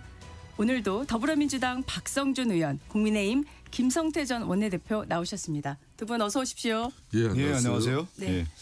어제 주말 저녁에 밤 10시까지 네. 공천 신청을 하라고 마감 시한을 계속 늦췄는데도 오세훈 시장이 지금 공천 신청을 하지를 않았습니다. 뭐 보도를 좀 종합해 보니까 윤 어게인과의 절연, 윤 어게인 세력과의 단절이 오 시장의 입장이다라는 입장을 오 시장 측에서 내놨다라고 이렇게 보도가 나왔는데 먼저 박성준 의원님 어떻게 보셨어요? 이거는 뭐 오세훈 시장의 현 전략이라고 볼 수가 있을 것 같아요. 크게 볼 때는 이제 정책의 어떤 명분을 하나 이제 삼는다, 정치 슬로건화 시킨다고 할 수가 있겠죠. 네. 이번 선거가 자신이 봤을 때 이 내란 세력들과의 절연하지 않았을 경우에는 국민의 민심을 받기가 어렵다고 보는 거기 때문에 네. 윤 세력과의 절연이라고 하는 슬로건을 내세움으로써 자기도 정치적 세탁을 하는 거죠.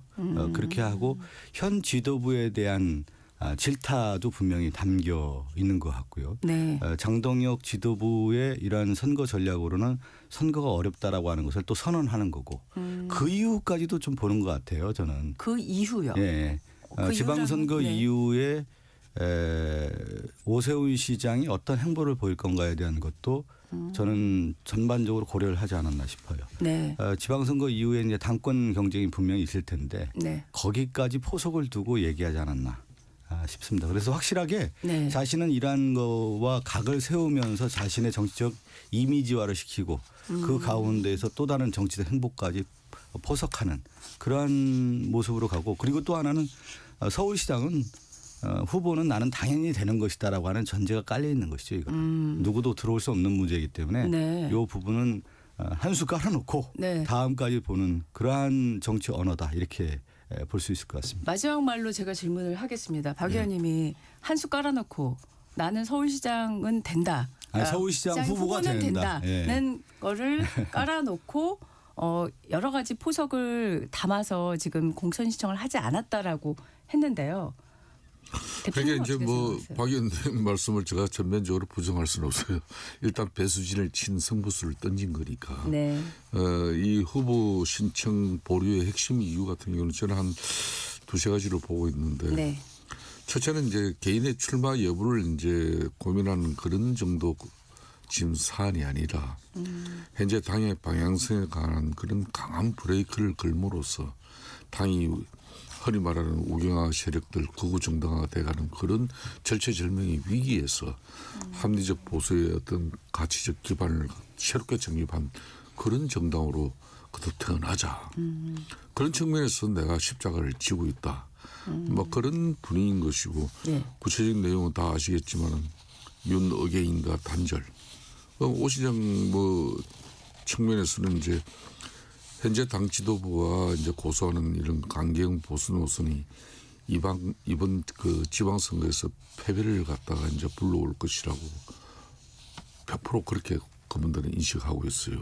그렇기 때문에 윤핵인 세력하고 결별을 하지 않으면은 자기들 어쩔 수 없다 이런 거고, 두 번째는 이제 지도부를 압박하는 측면이에요.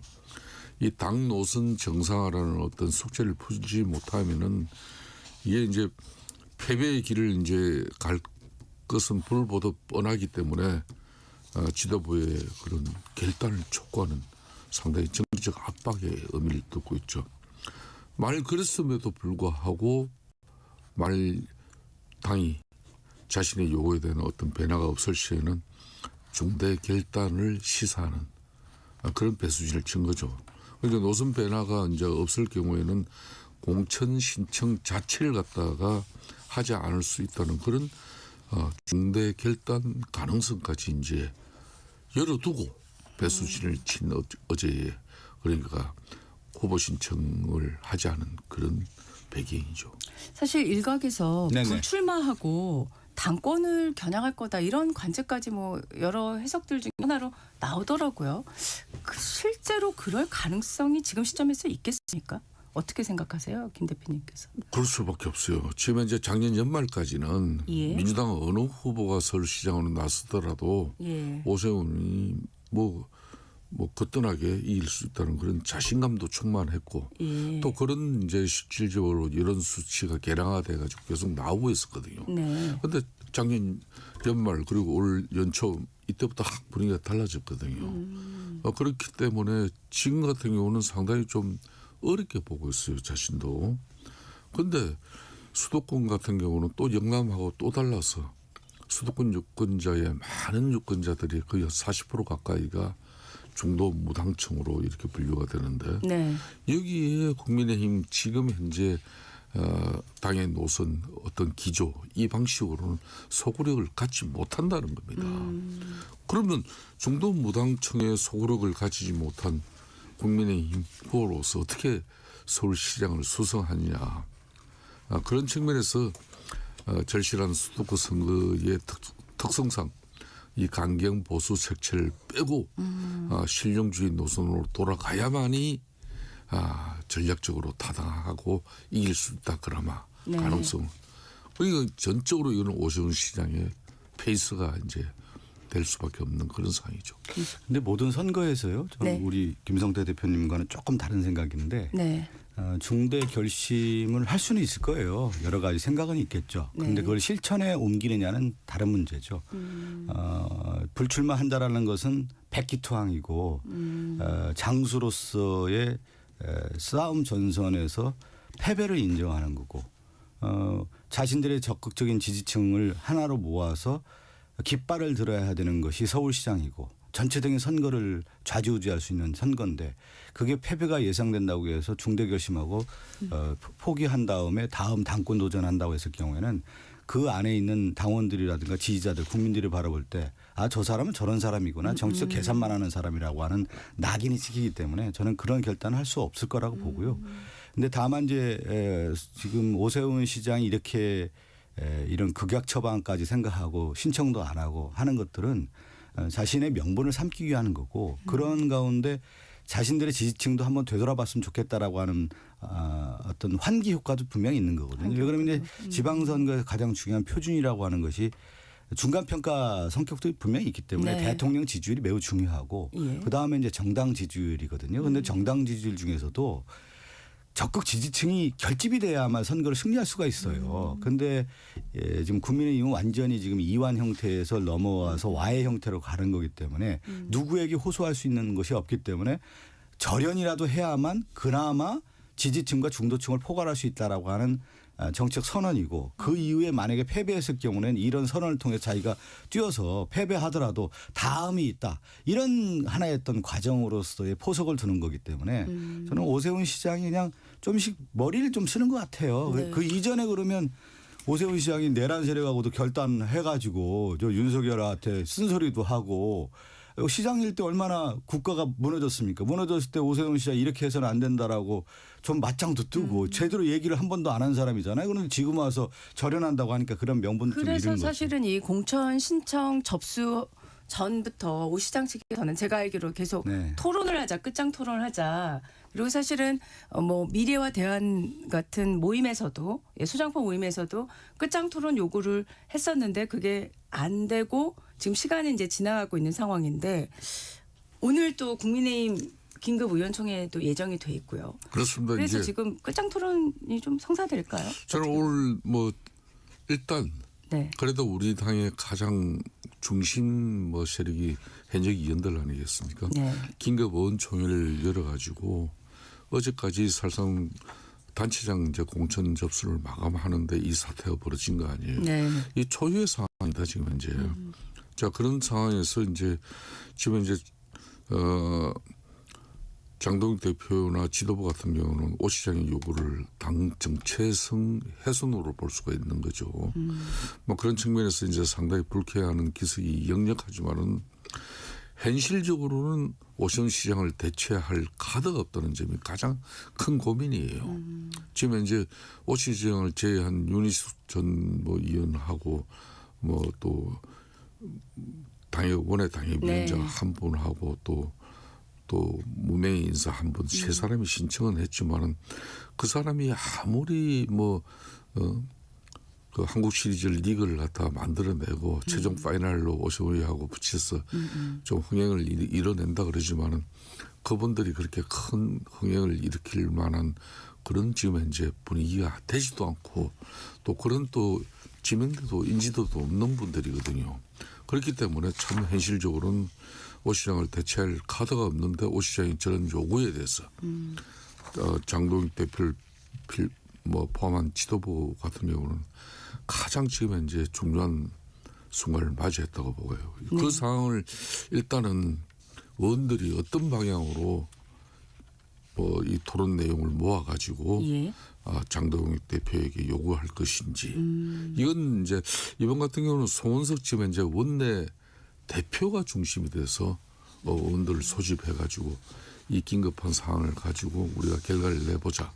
그래서 만들어진 상황이기 때문에 저는 뭐 상당히 의미가 크다고 보고 있어요. 알겠습니다. 자, 지금 민주당 같은 경우에는 공천 속도가 빠르다 이런 평가가 대체적이지 않습니까? 또 지금 보면은 강원, 인천, 경남뿐만 아니라 제주 전북지사 후보 같은 경우도 경선을 통해서 정하기로 하는 등 굉장히 지금 속도를 많이 내고 있는데 기본적으로 이제 지방선거에서 빨리 공천 후보자를 확정을 함으로써 선거에서 우위를 점하기 위한 전략이라고 보면 무방하겠죠. 네, 그렇죠. 이제 보통 선거를 하면 이제 세 가지가 좀 저는 구성이 된다고 봐요. 하나가 뭐냐면 혁신적이 있어야 된다. 혁신성. 새로운 인물에 대한 교체뿐만 아니라 경쟁력 있는 후보를 신속하게 결정함으로 인해서 선거의 우위를 점할 수 있다라는 부분이 있는 건데 그런 측면에서 이제 강원이라든가 인천이라든가 경남 단수 공천을 하지 않았습니까? 그래서 속전을 좀 내는 거고요. 그 혁신성을 좀 강조한다는 측면에서 있을 것 같고 또 이제 정청래 대표 같은 경우는 여러 가지 이제 제안을 하면서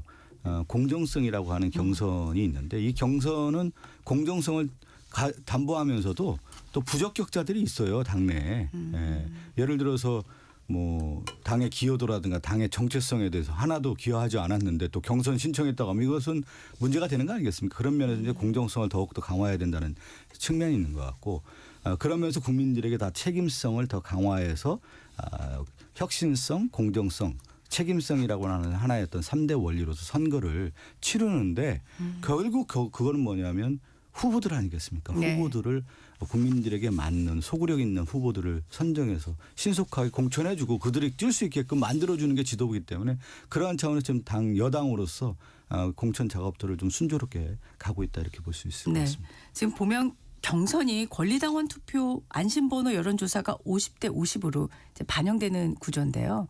이렇게 경선이 될 때 뭐 어떤 특정 후보의 유불리 같은 거는 있습니까? 없습니까? 그냥 지금 이제 아마 광역단체장 같은 경우는 예비 경선이라고 할까요? 그거는 당원 아마 100%일 겁니다. 그리고 본선에 올라가는 후보 한 2명이나 이런 분들 같은 경우는 5대5 이렇게 공천룰이 저는 정해진 것으로 알고 있는데 네네. 1차적으로 볼 때 대부분 당심 민심이 거의 같아요. 여론조사 해보면 당심 민심이 이렇게 크게 오차 범위 바깥에서 벗어나서 이루어지는 거가 없기 때문에 후보들이 나왔을 경우에 그만큼 경쟁력 있는 후보들을 당원들이 선택해서 최종 후보를 결정하는 그렇게 되겠죠. 네. 지금 국민의힘 같은 경우에는 뭐 구인난이라는 표현 여러 차례 지금 언급이 되고 있는데 서울시장 경선에 결국 신동욱 의원이나 나경원 의원도 이제 공천 신청을 하지 않았는데 반면에 이제 대구 경북에는 지원자가 많지 않습니까? 그리고 부산 같은 경우에는 또 초선의 주진우 의원까지 합세를 한 상황인데 이게 전체적으로 어쨌든 지방선거라서 전국 선거인데 좀 당에서의 이 경선이 흥행을 위해서는 어떻게 가져가야 된다고 생각하십니까? 아무래도 뭐 지방선거지만은 수도권이죠. 서울, 경기, 인천이 지방선거의 결국은 승리의 가늠자예요. 네네. 수도권 유권자들이 어떤 판단과 결정을 통해서 어느 정당의 힘을 실어주느냐. 네네. 여기에 따라서 이재명 대통령의 1년 그러니까 국정 운영에 대한 성과에 대한 어떤 평가가 이루어지는 거죠.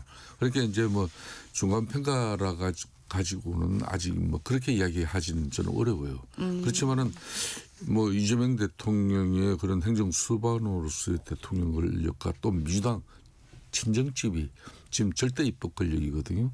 그러니까 이 절대 입법 권력과 행정부 수반으로서의 그 대통령 권력이 이게 사실상 절대 권력으로 거의 형성되고 있거든요. 네. 여기에서 6.3 지방선거까지도 지방정부마저도 이제 사실상 거기에 같이 동참해버리고 나면은 국민의힘 보수 진영으로서는 28년 총선, 2030년 차기 대선 쉽게 말하면 수권 정당으로서 기반이 다 상실돼 버립니다. 상당히 위기죠. 그런 측면에서 이제 서울시장이 그래도 오세훈 시장이 뭐 4번의 지금 시장을 하고 있는 점은 전체 임기를 보면은 3번인데 네. 12년인데 4번 지금 하고 있는 오 시장이 중심이 돼가지고 이 어려운 선거를 갖다 리드해 나가는 그 분위기를 만드는 건 맞아요. 그런데 저는 나경원 지금 의원이나 안철수 의원 뭐 신동욱 최고 이런 분들이 정말 본인의 어떤 뭐 그런 확고한 의지를 가지고 이 경선에 좀 상당히 흥행에 본인이 참여를 해야 돼요. 그런데 이분들이 어제 뭐 5시 그냥 마감 시간까지 한 번도 등록을 안 했어요. 네. 흥행 자체가 이미 빨간불이 들어와 버렸습니다. 그런 가운데 뭐 막상 가장 유력 주자 오세훈도 이제 뭐 저렇게 이제 입법 등록을 하지 않고 당연 노선 변화와 진로부터 새롭게 설정해라 뭐 이러고 나오니까 지금 당은 제가 봐도 아직 이제 뭐 한 80일 남았습니다만은 지금 우리 후보들이 빨리 확정이 돼서 그 지역의 뭐 많은 지역 주민들과 지역 해난 이런 문제를 가지고 지역 주민들과 공감을 하면서 바람을 일으켜내야 돼요. 야당은 바람이에요.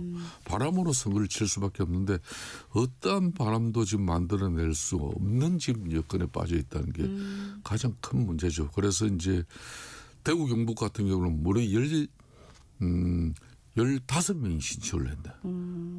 그러니까 이제 대구시장 같은 경우는 6명 하고 경북 같은 경우는 지금 9명 아닙니까? 네.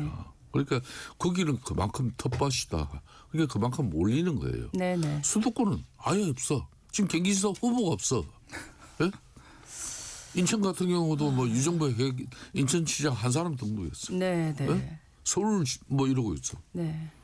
정말 걱정이죠. 네. 그렇기 때문에 저는 지금 우리 당이 다른 거 할 거 없어요. 12.3 비상계엄의 그 오판에 정치적 책임을 진 집단으로서 정치 세력으로서 국민들에게 책임을 지는 그런 정당으로서 자정 노력을 해야 돼. 네. 변화와 쇄신, 뼈를 깎는 성찰, 그런 헌신, 희생 이걸 만들어내는 핵심 노력을 한 달이라도 하고 민주당 공격하고 우리 정책이 이런 겁니다. 이렇게 해야 국민들이 그나마 눈길을 돌리는데 그 과정이 지금 빠진 가운데 이재명 대통령이 어떻고 정청래 민주당 대표가 독단하고 있고 이러니까 정말 실질적으로 독단해요. 사법 3법도 그렇고 뭐 하나도 대장도 항소 포기를 손을 대도 그렇고 뭘 해도 지금 되는 게 하나도 없잖아요. 이게 국민들이 야당은 힘을 실어주지 않으면 그렇잖아요. 또 여대 야소인데 무슨 힘을 가지고 대통령 견제하고 정치연대 당대표 중심의 일방통행을 우리가 제어할 수 있습니까? 지금 서울시장 민주당의 유력 후보 중에 한 분이 이제 정원호 전 구청장이 되셨잖아요. 이제 전이죠. 이제 사퇴를 하셨으니까. 근데 당 안에서 보니까 지금 토론회를 2번 해서 본선 후보를 결정한다라고 저렇게 보도가 나왔더라고요. 그래서 다른 후보 쪽에서는 토론회를 좀 더 해야 되는 거 아니냐. 아마 지금 그 국민의힘 쪽에서는 일단 그 한국 시리즈식 경선을 하겠다라고 또 이런 경선 방식 새로운 걸 또 이렇게 광고 홍보하고 있는 상황인데 어떻게 생각하세요? 지금 후보들이 좀 불만이 있는 것 같더라고요. 지금 보면은 이제 신진 인사잖아요. 신진 네. 인사하고 이제 뭐 삼선 의원들 이제 서울 지역에 있는 의원들하고 이제 경쟁 구도가 있는 서울시장 후보인데 이제 본선을 위해서라도 예비 경선 단계에서 충분한 검토, 뭐 검증, 그 다음에 토론을 통해서 이 후보의 적절성 이런 것들을 하자라고 하는 제안들이 있는데 뭐 당 지도부가 잘 결정하지 않겠습니까? 네. 지금의 그 흐름에서 봤을 때는 오세훈 시장과 누가 민주당 후보가 되던 간에 승산이 있다라고 지금 판단을 하십니까? 저는 이제 이 선거가 바로미터가 뭐냐면 이제 국민들이 원하는 게 뭐냐를 봐야 되잖아요. 예. 이제 국민들이 지금 새로운 시대에 대한 패러다임들을 원하는 거거든요. 과거의 지향적인 것이 아니라 국민들이 바라볼 때 야, 이 대한민국이 세계적인 경쟁력을 갖추기 위해서 무엇을 해야 되느냐. 일을 제대로 하라는 거 아니겠어요? 일 잘하는 사람으로는 좀 가자라고 하는 거고 정치적인 이념 노선이라든가 이런 것이 아니라 실제 국민들에 맞는 실용 정부로서의 그것을 성과로 얻고 입증할 수 있는 사람이 나와야 된다라고 하는 부분을 가지고 국민들이 지금 지방선거를 바라보고 있단 말이에요. 그런데 지금 국민의힘은 이념 구도로 가고 있잖아요. 지금 내란을 옹호하고 윤어게인으로 가고 있고 그런 면에서 봤을 때는 이미 아까 우리 김성태 대표님이 여러 얘기했지만 정치라는 게 3가지로 이루어지는 거거든요. 인물, 구도, 바람이란 말이에요. 그런데 이 바람을 일으키려면 새로운 시대에 대한 그러니까 영화 관상을 보면 사람들을 보면 이제 파도만 본다. 근데 파도 뒤에 무슨 바람이 불어오는지를 봐야 된다라는 말이 있단 말이에요. 그러니까 정치라고 하는 것은 현상만 보고 그냥 파도만 치는 걸 보면은 몰라요. 그런데 그 뒤에 이 파도를 일으키는 바람을 봐야 된단 말이에요. 그건 뭐냐면 민심이 도도한 물결이고 추위란 말이죠. 이걸 봐야 되는 건데 지금 이제 국민의힘이 그러한 바람을 지금 놓치고 있기 때문에 선거 자체가 실제 어려운 국면으로 가는 거고 네네. 우리는 지금 뭐냐면 이재명 대통령은 성공한 정부를 위해서 국민들에게 뭘 해야 되느냐 통합정부도 얘기하고 있고 특히 국민들을 위해서 실용정부를 하고 있고 우리 부동산 뭐 여러 비판하지만 사실 이제 부동산 시장뿐만 아니라 금융시장을 활성화하니까 이게 균형점을 잡고 부동산도 잡을 수가 있는 거거든요. 네. 그리고 전 세계가 지금 우리나라를 보고 있지 않습니까? 세계 선도 기술을 가고 있단 말이에요. 이건 미래지향적인 선거로 지금 가고 있단 말이에요. 지방선거가 과거에 보면 심판선거라든가 어떻게 보면 그런 선거의 이제 구도로 갔는데 지금은 미래지향적 선거로 가고 있단 말이에요. 그런 면에서 봤을 때는 이제 국정 안정이라고 하는 측면에서 국민들이 좀 바라보고 있다라는 점이 우리 당에게 상당히 유리한 점이 있다. 이렇게 좀 볼 수가 있는 것이죠. 이번 그 서울시장 네. 그 경선과 관련해서 좀 주목해야 될 부분 중에 하나가 배현진 의원의 당원권 1년 정지가 지금 가처분이 인용이 되면서 다시 당무에 복귀하게 되지 않습니까? 네. 이게 지금 서울시장 공천이나 앞으로의 그 국민의힘 흐름에 어떤 영향을 줄 거라고 생각하세요? 아무래도 뭐 지금 이제 장동혁 대표의 뭐 전체적인 이제 선거 리더십. 네네. 그러니까 사실상 각급 선거 중에서 가장 갈등 관리가 어려운 것이 지방선거예요. 그만큼 출마자들도 많고 다양한 내용이거든요. 기초위원, 강력위원, 또 뭐 기초강력단체장 뭐 이런 그렇기 때문에 상당히 갈등이 증폭되는 그런 선거가 지방선거예요. 네.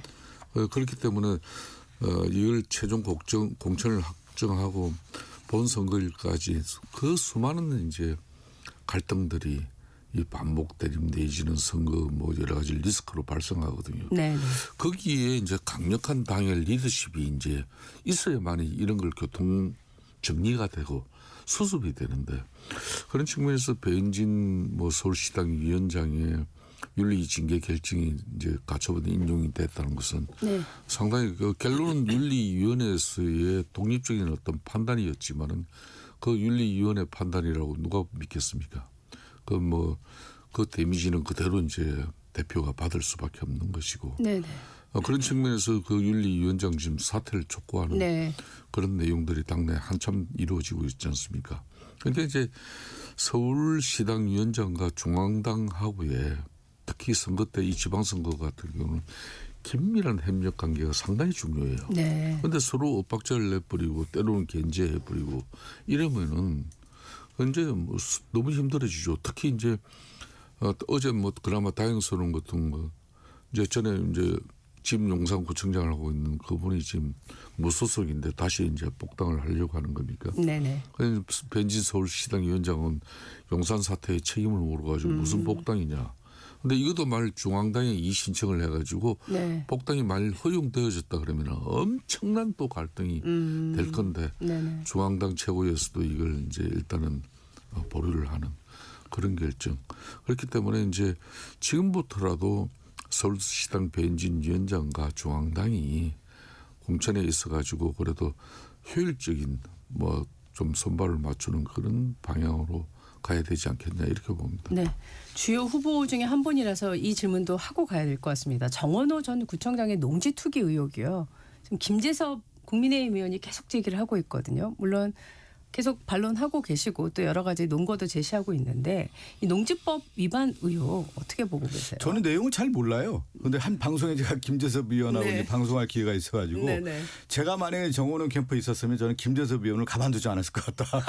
제가 농담으로 그렇게 얘기를 했는데 네네. 뭐냐면 이제 선거하다 보면 네거티브도 있고 여러 가지가 있는데 네. 이제 국민의힘은 그렇게 할 수밖에 없겠죠. 이제 네거티브 공세를 통해서 이제 선거 구도를 바꾸려고 하는데 제가 앞서 얘기한 것처럼 네. 국민들이 바라볼 때 지금 시대가 뭐다 일을 잘할 수 있는 사람이 뭐냐에 대한 것을 초점을 맞고 미래지향적 선거가 됐단 말이에요. 네. 그러니까 과거의 지방선거라고 하는 것이 심판선거라든가 중간평가적인 성격도 있겠지만 지금은 오히려 누가 더 일을 잘할 수 있냐에 대한 부분이기 때문에 이거에 대해서 초점을 맞춰서 선거 전략을 짜야지 지금 이제 국민의힘 보면은 누가 더 못하느냐는 경쟁으로 가고 있잖아요. 국민의힘 내부적으로는. 그것을 가지고 어떻게 상대 후보를 공격할 수가 있겠습니까? 그것이 이미 이제 국민의힘의 선거 전체 전략 자체가 잘못돼 있다라는 거예요. 내부가 정비도 제대로 안 돼 있고 내부 분열이 가속화된 상태에서 맨날 다른 사람 공격해봐야 국민들이 바라볼 때 야 너는 잘하고 있느냐 이렇게 되는 거기 때문에 저는 지금 국민의힘은 일단은 내부의 전선을 좀 단일화시키고 그 다음에 좀 가봤으면 좋겠다라는 생각이 좀 들어요.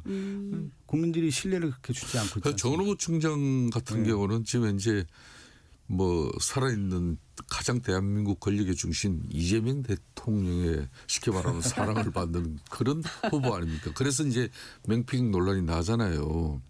그러니까 이재명 대통령께서 이제 전 구청장의 행정 능력을 공개적으로 이제 뭐 이렇게 칭찬한 부분은 그건 좋아요. 그렇다 하더라도 지금 이제 당내 분위기가 여러 가지 이제 저랑 뭐 방송 파트너였던 홍표 정무수석 같은 경우도 서울시장을 꿈꿨던 사람이고 네. 또 박용진 또 전 의원 같은 경우도 지금 현재 규제 개선 합리화 네, 거기에 부위원장으로 부위원장 가시고. 부총리급으로 네. 갔잖아요. 총리급으로. 그러다 보니까 야 뭐 이 좀 일정 부분 교통 정리를 저는 꼭 그렇게는 보지는 않습니다만은 아 이게 뭐 한마디로 집권 세력이 교통 정리를 하면서까지도 정원을 만들고 있구나. 만들고 있다라고 생각을 하고 실질적으로 계십니까? 박주민 의원이나 전현희 뭐 그런 다른 현역 의원들 같은 경우는 상당히 견제와 불만이 지금 나오고 있는 것도 사실이거든요. 자 그런 가운데 이제 이 농지 논란 같은 경우는 비록 이제 1996년도에 농지법 개정 이전에 이제 자신이 취득한 맹지예요. 그건 뭐 맞아요. 그렇지만은 이제 뭐 과거 여수 그 소재의 농지를 갖다가 보유했던 이력이 영농 의사가 실질적으로 없는 투기 아니냐는 그 의혹을 제기한 부분에 대해서도 뭐 좀 전에 이야기 제가 대려 해명을 지금 해주고 있는데 그거 외에는 없다 안지는 그 결론은 이걸 투기는 투기예요. 예? 자기가 농사를 직접 안 지으니까 자 그 부분 그 부분대로 판단을 해줘야지. 네. 이제 공격은 계속 들어오겠죠. 근데 해야죠 뭐 야당이 또 공격할 야당이 수가 이제 없잖아요. 공격은 엄청 들어오는데 그건 또 이제 얼마나 선제적으로 제압하느냐도 매우 중요한 거거든요. 그것은 뭐냐면 이제 정치권에 들어온 것은 숙명이에요.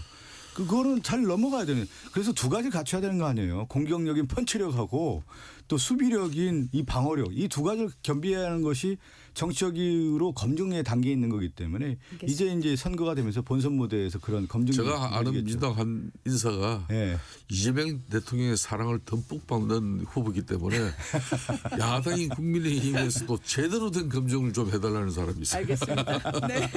1부 마치고요. 2부로 다시 돌아오겠습니다.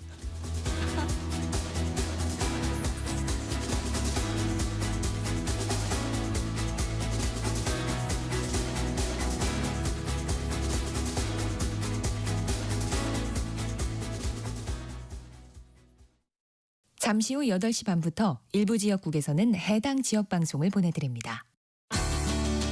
워렌 버핏은 가치 투자, 필립 피셔는 성장주 투자, 피터 린치는 장기 투자. 방법은 달라도 목표는 하나. 성기영의 경제쇼가 성공의 길로 안내합니다. 깊이 있게, 명쾌하게, 지금 이 시대 경제에 관한 모든 것을 알려드립니다. 평일 오후 4시 5분 성기영의 경제쇼와 함께하십시오.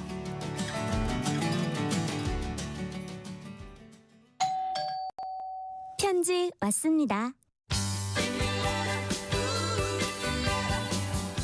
퇴근길 지친 당신에게 힘이 되는 뉴스를 전해드립니다. 매일 저녁 5시 5분 당신과 함께 읽는 세상 이야기 KBS 1라디오 뉴스레터 K. 지금 시각은 8시 30분입니다. KBS.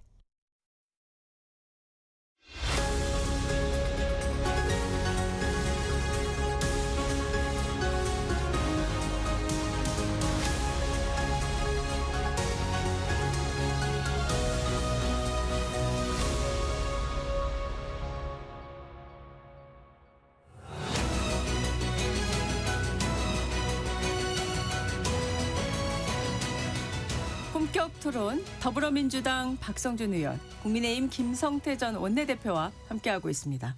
대통령이 지금 SNS로 올린 글을 거의 몇 시간마다 지금 언급을 하고 있는데 7일 밤으로 알고 있습니다. 제목은 또 책임과 권력이었고 대통령이 되고 집권 세력이 되었다고 마음대로 다 할 수도 없고 그래서도 안 된다. 권한을 가진다는 건 동일한 양의 책임을 진다는 걸 의미한다.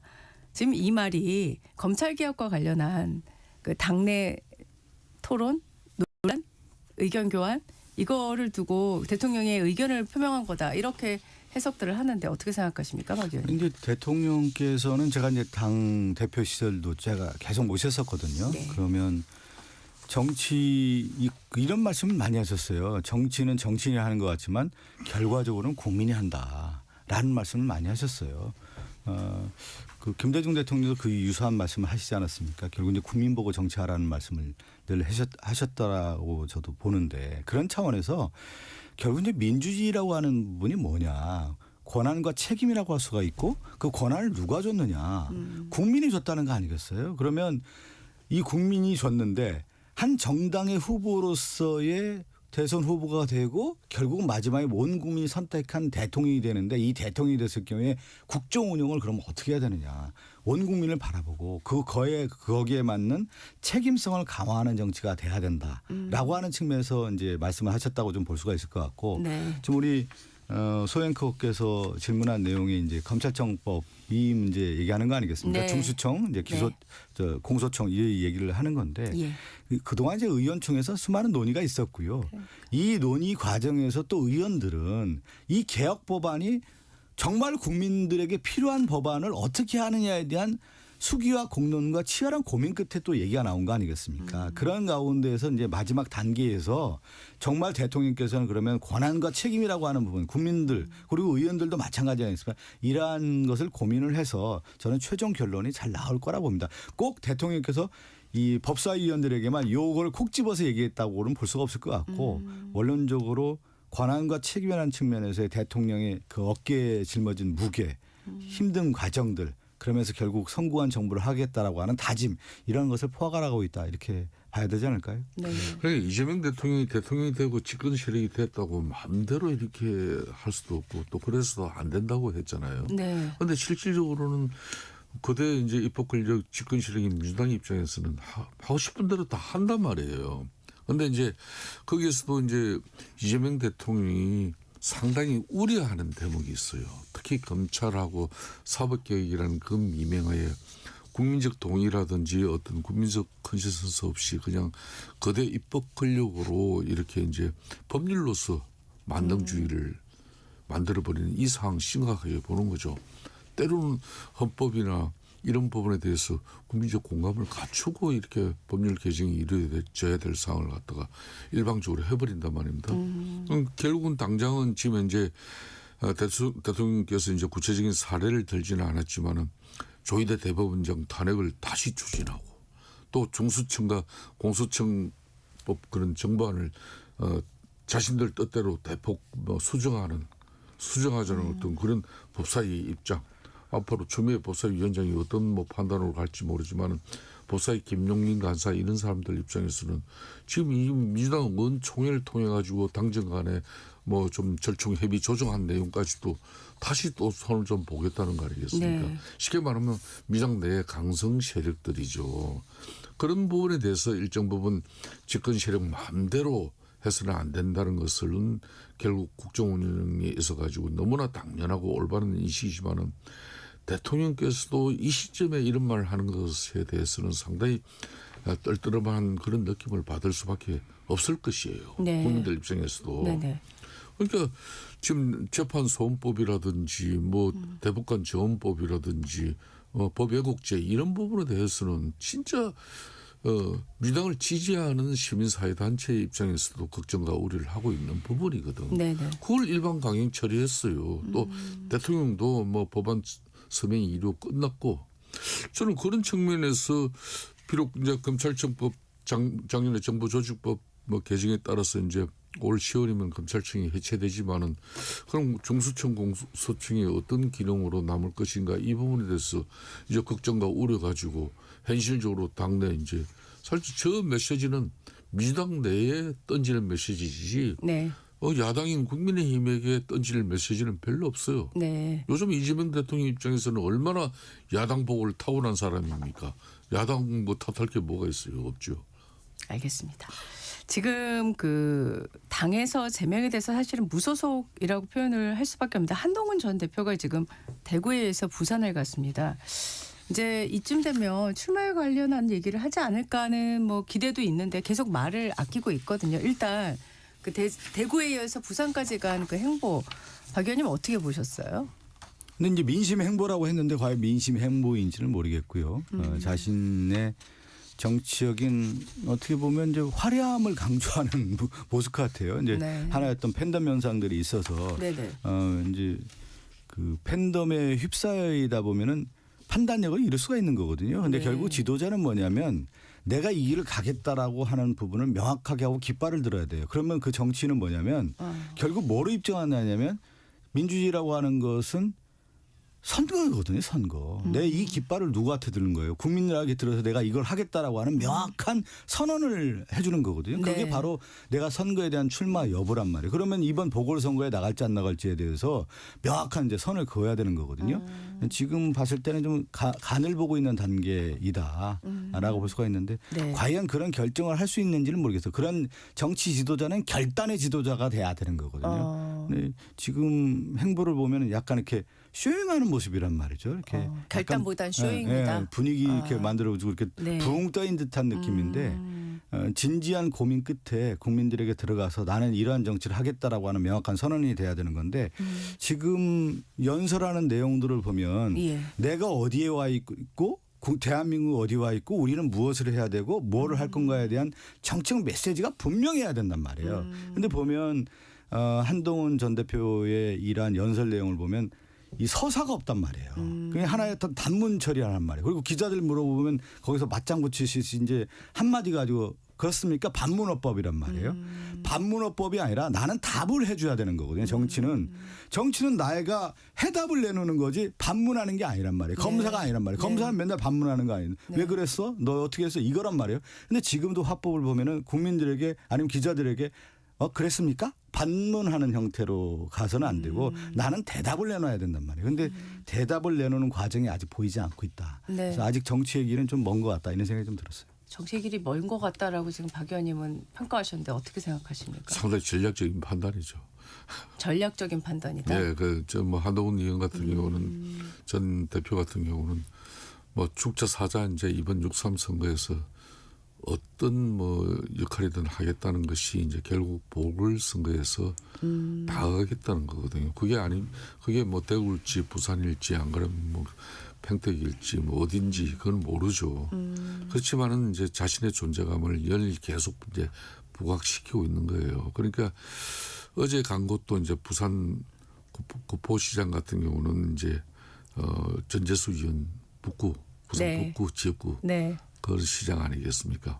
거기에서 이제 날린 부분에 계속해서 자신의 어떤 정치적 의미를 이제 지지자들과 함께 강력하게 이렇게 팬덤을 형성하는 그런 과정 중이에요.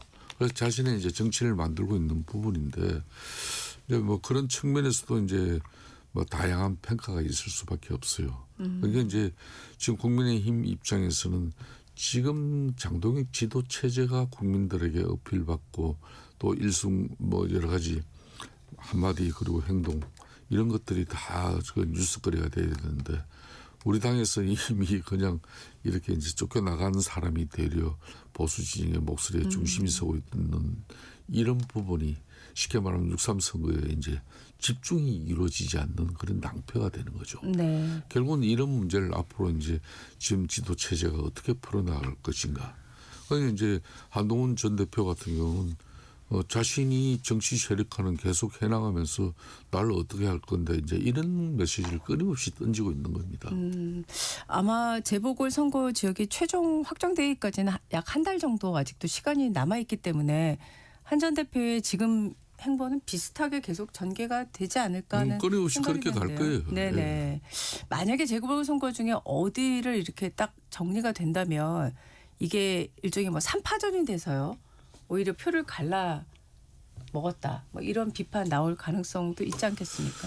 이제 아무래도 대구든 부산이든 네. 특히 영남권에서 이제 이제 대구 같은 경우는 좀 또 다른데 부산 북구 같은 경우는 그래도 전재수 의원의 그 지역 기반이 상당해요.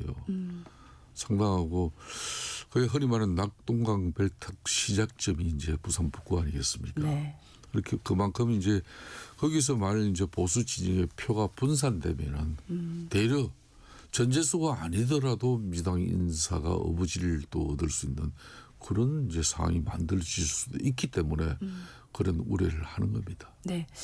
지방선거 지역 중에서 지금 당에서 네네. 기존의 좀 우세 지역 말고요. 이번에 여기 좀 될 것 같다라고 해서 좀 전략적으로 그 지원을 할 생각을 하시는 데 중에 하나가 부산시장일까요?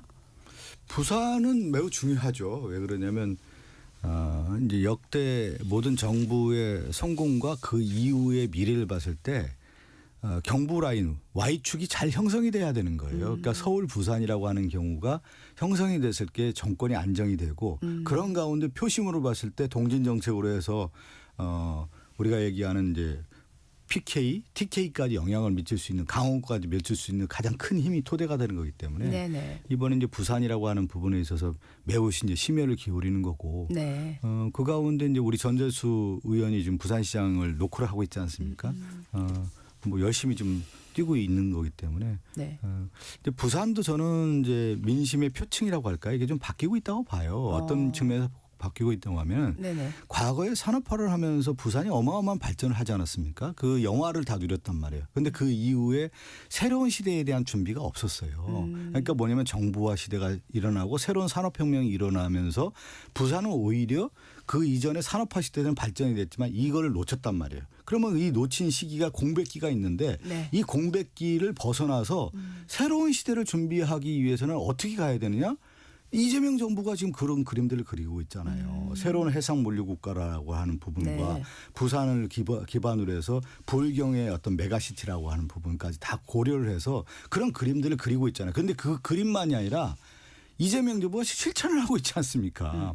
그런 차원에서 부산은 앞으로 새로운 시대에 대한 준비를 해야 되는 건데 과거에 지금 패러다임에 있는 부산의 생각과 인물 가지고는 되겠느냐. 이재명 정부 함께 같이 가야 되는 어떻게 보면 새로운 배를 타고 새로운 항해를 가는 선거가 이번에 부산시장 선거이기 때문에 그런 면에서 저는 부산에 있는 민심이 합리적 선택을 할 거라고 봅니다. 미래 지향적으로 가야 되잖아요. 지금요. 과거의 지향적인 선거 가지고 가서는 안 될 거라 보고 있습니다. 지금 국민의힘에서는 주진우 의원이 출사표를 던졌는데 좀 도움이 될 거라 생각하십니까? 부산시장 선거에 있어서. 그렇죠. 아무래도 지금 뭐 여러 명의 후보가 같이 이제 경합을 벌릴 것으로 좀 예상은 됐지만은 네. 막상 뚜껑을 여니까 초선 의원인 주진우 의원만 지금 현재 박형준 시장하고 네. 경합을 벌리겠다 이렇게 이제 결정이 됐어요. 예. 그런 측면에서 지금 현재 지금 우리 박수석께서는 또 이제 상당히 전략적으로 지금 민당 부산을 꼭 자신들이 이제 탈환하겠다는 그런 강력한 의지로 지금 선거 지원을 하는 거예요. 거기에 반면에서 박형준 부산시장은 네. 수성 후보로 이제 시장 후보가 될 것이냐. 안 그러면은 좀 미진했으니까 뭐 지금 이제 주연으로 후보가 바뀔 것이냐. 뭐 그런 문제가 남았는데 하여튼 저는 일정 부분 경합이 좀 치열하게 이루어져야 될 지역으로 판단하고 있는 건 틀림없습니다. 좀 역동적으로 부산이 다시 부산 시민들의 그 역동적인 기질이라는 게 있거든요. 네. 그래서 좀 부산이 좀 하여튼 새롭게 도약할 수 있는 그런 에너지를 국민의힘 후보 경선이 치열한 가운데 그래도 옥동자를 놔가지고 그 옥동자를 또 부산 시민이 선택함으로써 그래도 대한민국을 세계 10위권의 경제대국으로 만드는 이 보수의 정치적 역량과 능력을 다시 한 번 더 인정받는 그런 계기가 되길 바라는 거죠. 네. 오늘 품격 토론 여기서 정리하도록 하겠습니다. 박성준 민주당 의원, 김성태 국민의힘 전 원내대표와 함께했습니다. 두 분 감사합니다. 네, 감사합니다. 네, 날씨 정보 듣고 돌아오겠습니다. 날씨 정보입니다. 오늘 어제보다는 아침 기온이 올라서 꽃샘 추위가 일시적으로 좀 약해졌습니다. 온난기로 접어드는 과정이고요. 오늘 날씨 핵심은 중부지방이 흐린 가운데 비나 눈이 온다는 건데요. 강원도 쪽 특히 대기 불안정이 더해지면서 산지 쪽에 1에서 5cm의 눈이 쌓이겠고 또 경기 북동부에는 낮 한때에 약간의 비가 뿌려지겠습니다. 또 그밖에 경북 동해안과 산지 쪽에도 내일 새벽까지 1cm 정도의 눈이 쌓이니까 주의하셔야겠습니다. 또 한 가지 핵심은 미세먼지인데요. 오늘 대부분 지역에 대기가 혼탁하겠습니다. 특히 중서부 지역의 경우는 종일 대기의 질이 좋지 않겠는데요. 국외 미세먼지가 유입되기 때문입니다. 오늘 마스크 착용하시는 게 좋겠습니다. 낮 기온은 서울, 강릉, 전주 8도, 대구 10도 등 6도에서 12도 분포가 되겠고요. 오늘도 대부분 해안과 제주 해안을 중심으로 너울 주의하셔야겠습니다.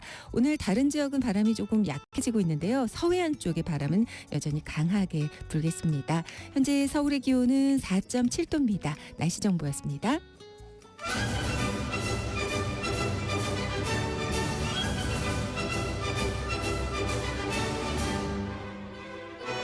야구 대표팀이 오늘 호주와의 마지막 경기에서 큰 점수차로 이겨야만 월드베이스볼 클래식 8강에 진출할 수 있게 됐습니다. 스포츠로 활기차게 한 주를 여는 스포츠 먼데이 KBS 김한수 기자 함께합니다. 어서 오십시오. 네, 안녕하세요. 좀 아까워서 연이어서 사실 좀 이길 수 있지 않을까 기대 많이 했거든요. 네. 지금으로선 좀 8강 진출 가능성 좀 불투명하죠? 지금으로서는 그렇죠. 냉정하게 따지면 사실 뭐 주말에 토요일 경기 보신 분들 일본 역시 잘한다. 만만치 않은 상대다. 근데 거기 쫓아가는 모습을 보면 정말 욕심을 냈었다라는 느낌이 들긴 했어요. 그런데 네. 이제 8대6으로 졌고 그러다 보니까 힘을 너무 많이 빼고 집중력을 너무 많이 한 상황에서 어제는 채 24시간도 안 돼서 경기를 치렀잖아요. 예. 그래서 이제 승부치기 끝에 이제 5대4로 졌는데 현재 1승 2패 조 4위. 근데 어제 다행히 이제 일본이 호주를 4대3으로 꺾어서 이 희망도 살아난 거예요. 어제 경기를 이제 사실 두 경기 보고 진이 빠져가지고 이 경기까지 봐야 되나 하는 상황에서 경기를 지켜보고 있는데 6회까지 일본이 점수를 못 냈어요. 근데 호주가 먼저 선취점을 내고 나왔기 때문에 6회 상황으로 굳어져 버리면 모든 희망이 종료. 그리고 이제 일본과 호주가 8강 진출하는 상황이 됐거든요. 네. 그런데 역시 일본 야구가 강하긴 강하더라고요. 7회와 8회 득점을 내고 이제 그 호주도 마지막까지 추격을 해봤지만 4대3으로 끝났습니다. 뭐 전체적으로 아까 말씀드렸지만 그 일본하고의 경기에 너무나 많은 에너지를 썼고 또 거의 더블 헤더에 가까운 경기를 했기 때문에 체력적인 면이라든가 정신적인 면에서도 굉장히 피곤한 상황에서 경기를 치른 건 사실이에요. 그리고 이제 좀 아쉬운 건 유현진 선수가 이제 17년 만에 마운드에 올랐는데 조금 더 압도해 줬으면 하는 마음이 있었을 텐데 그래 뭐 많은 팬들이 바랬을 텐데 그 정도는 안 됐고요.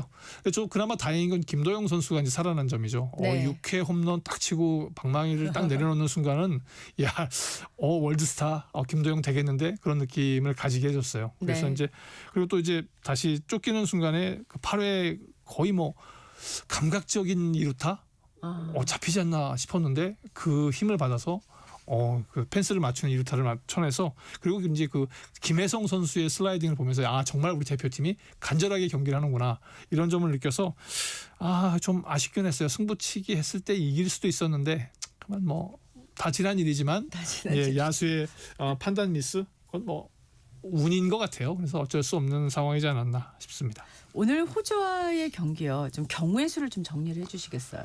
네, 일단 어제 이제 일본이 호주를 이겨서 우리가 이제 그 오늘 호주를 이기게 된다면 우리나라, 호주, 타이완이 나란히 2승 2패 세 팀이 동률을 이루는 상황이 발생을 하게 됩니다.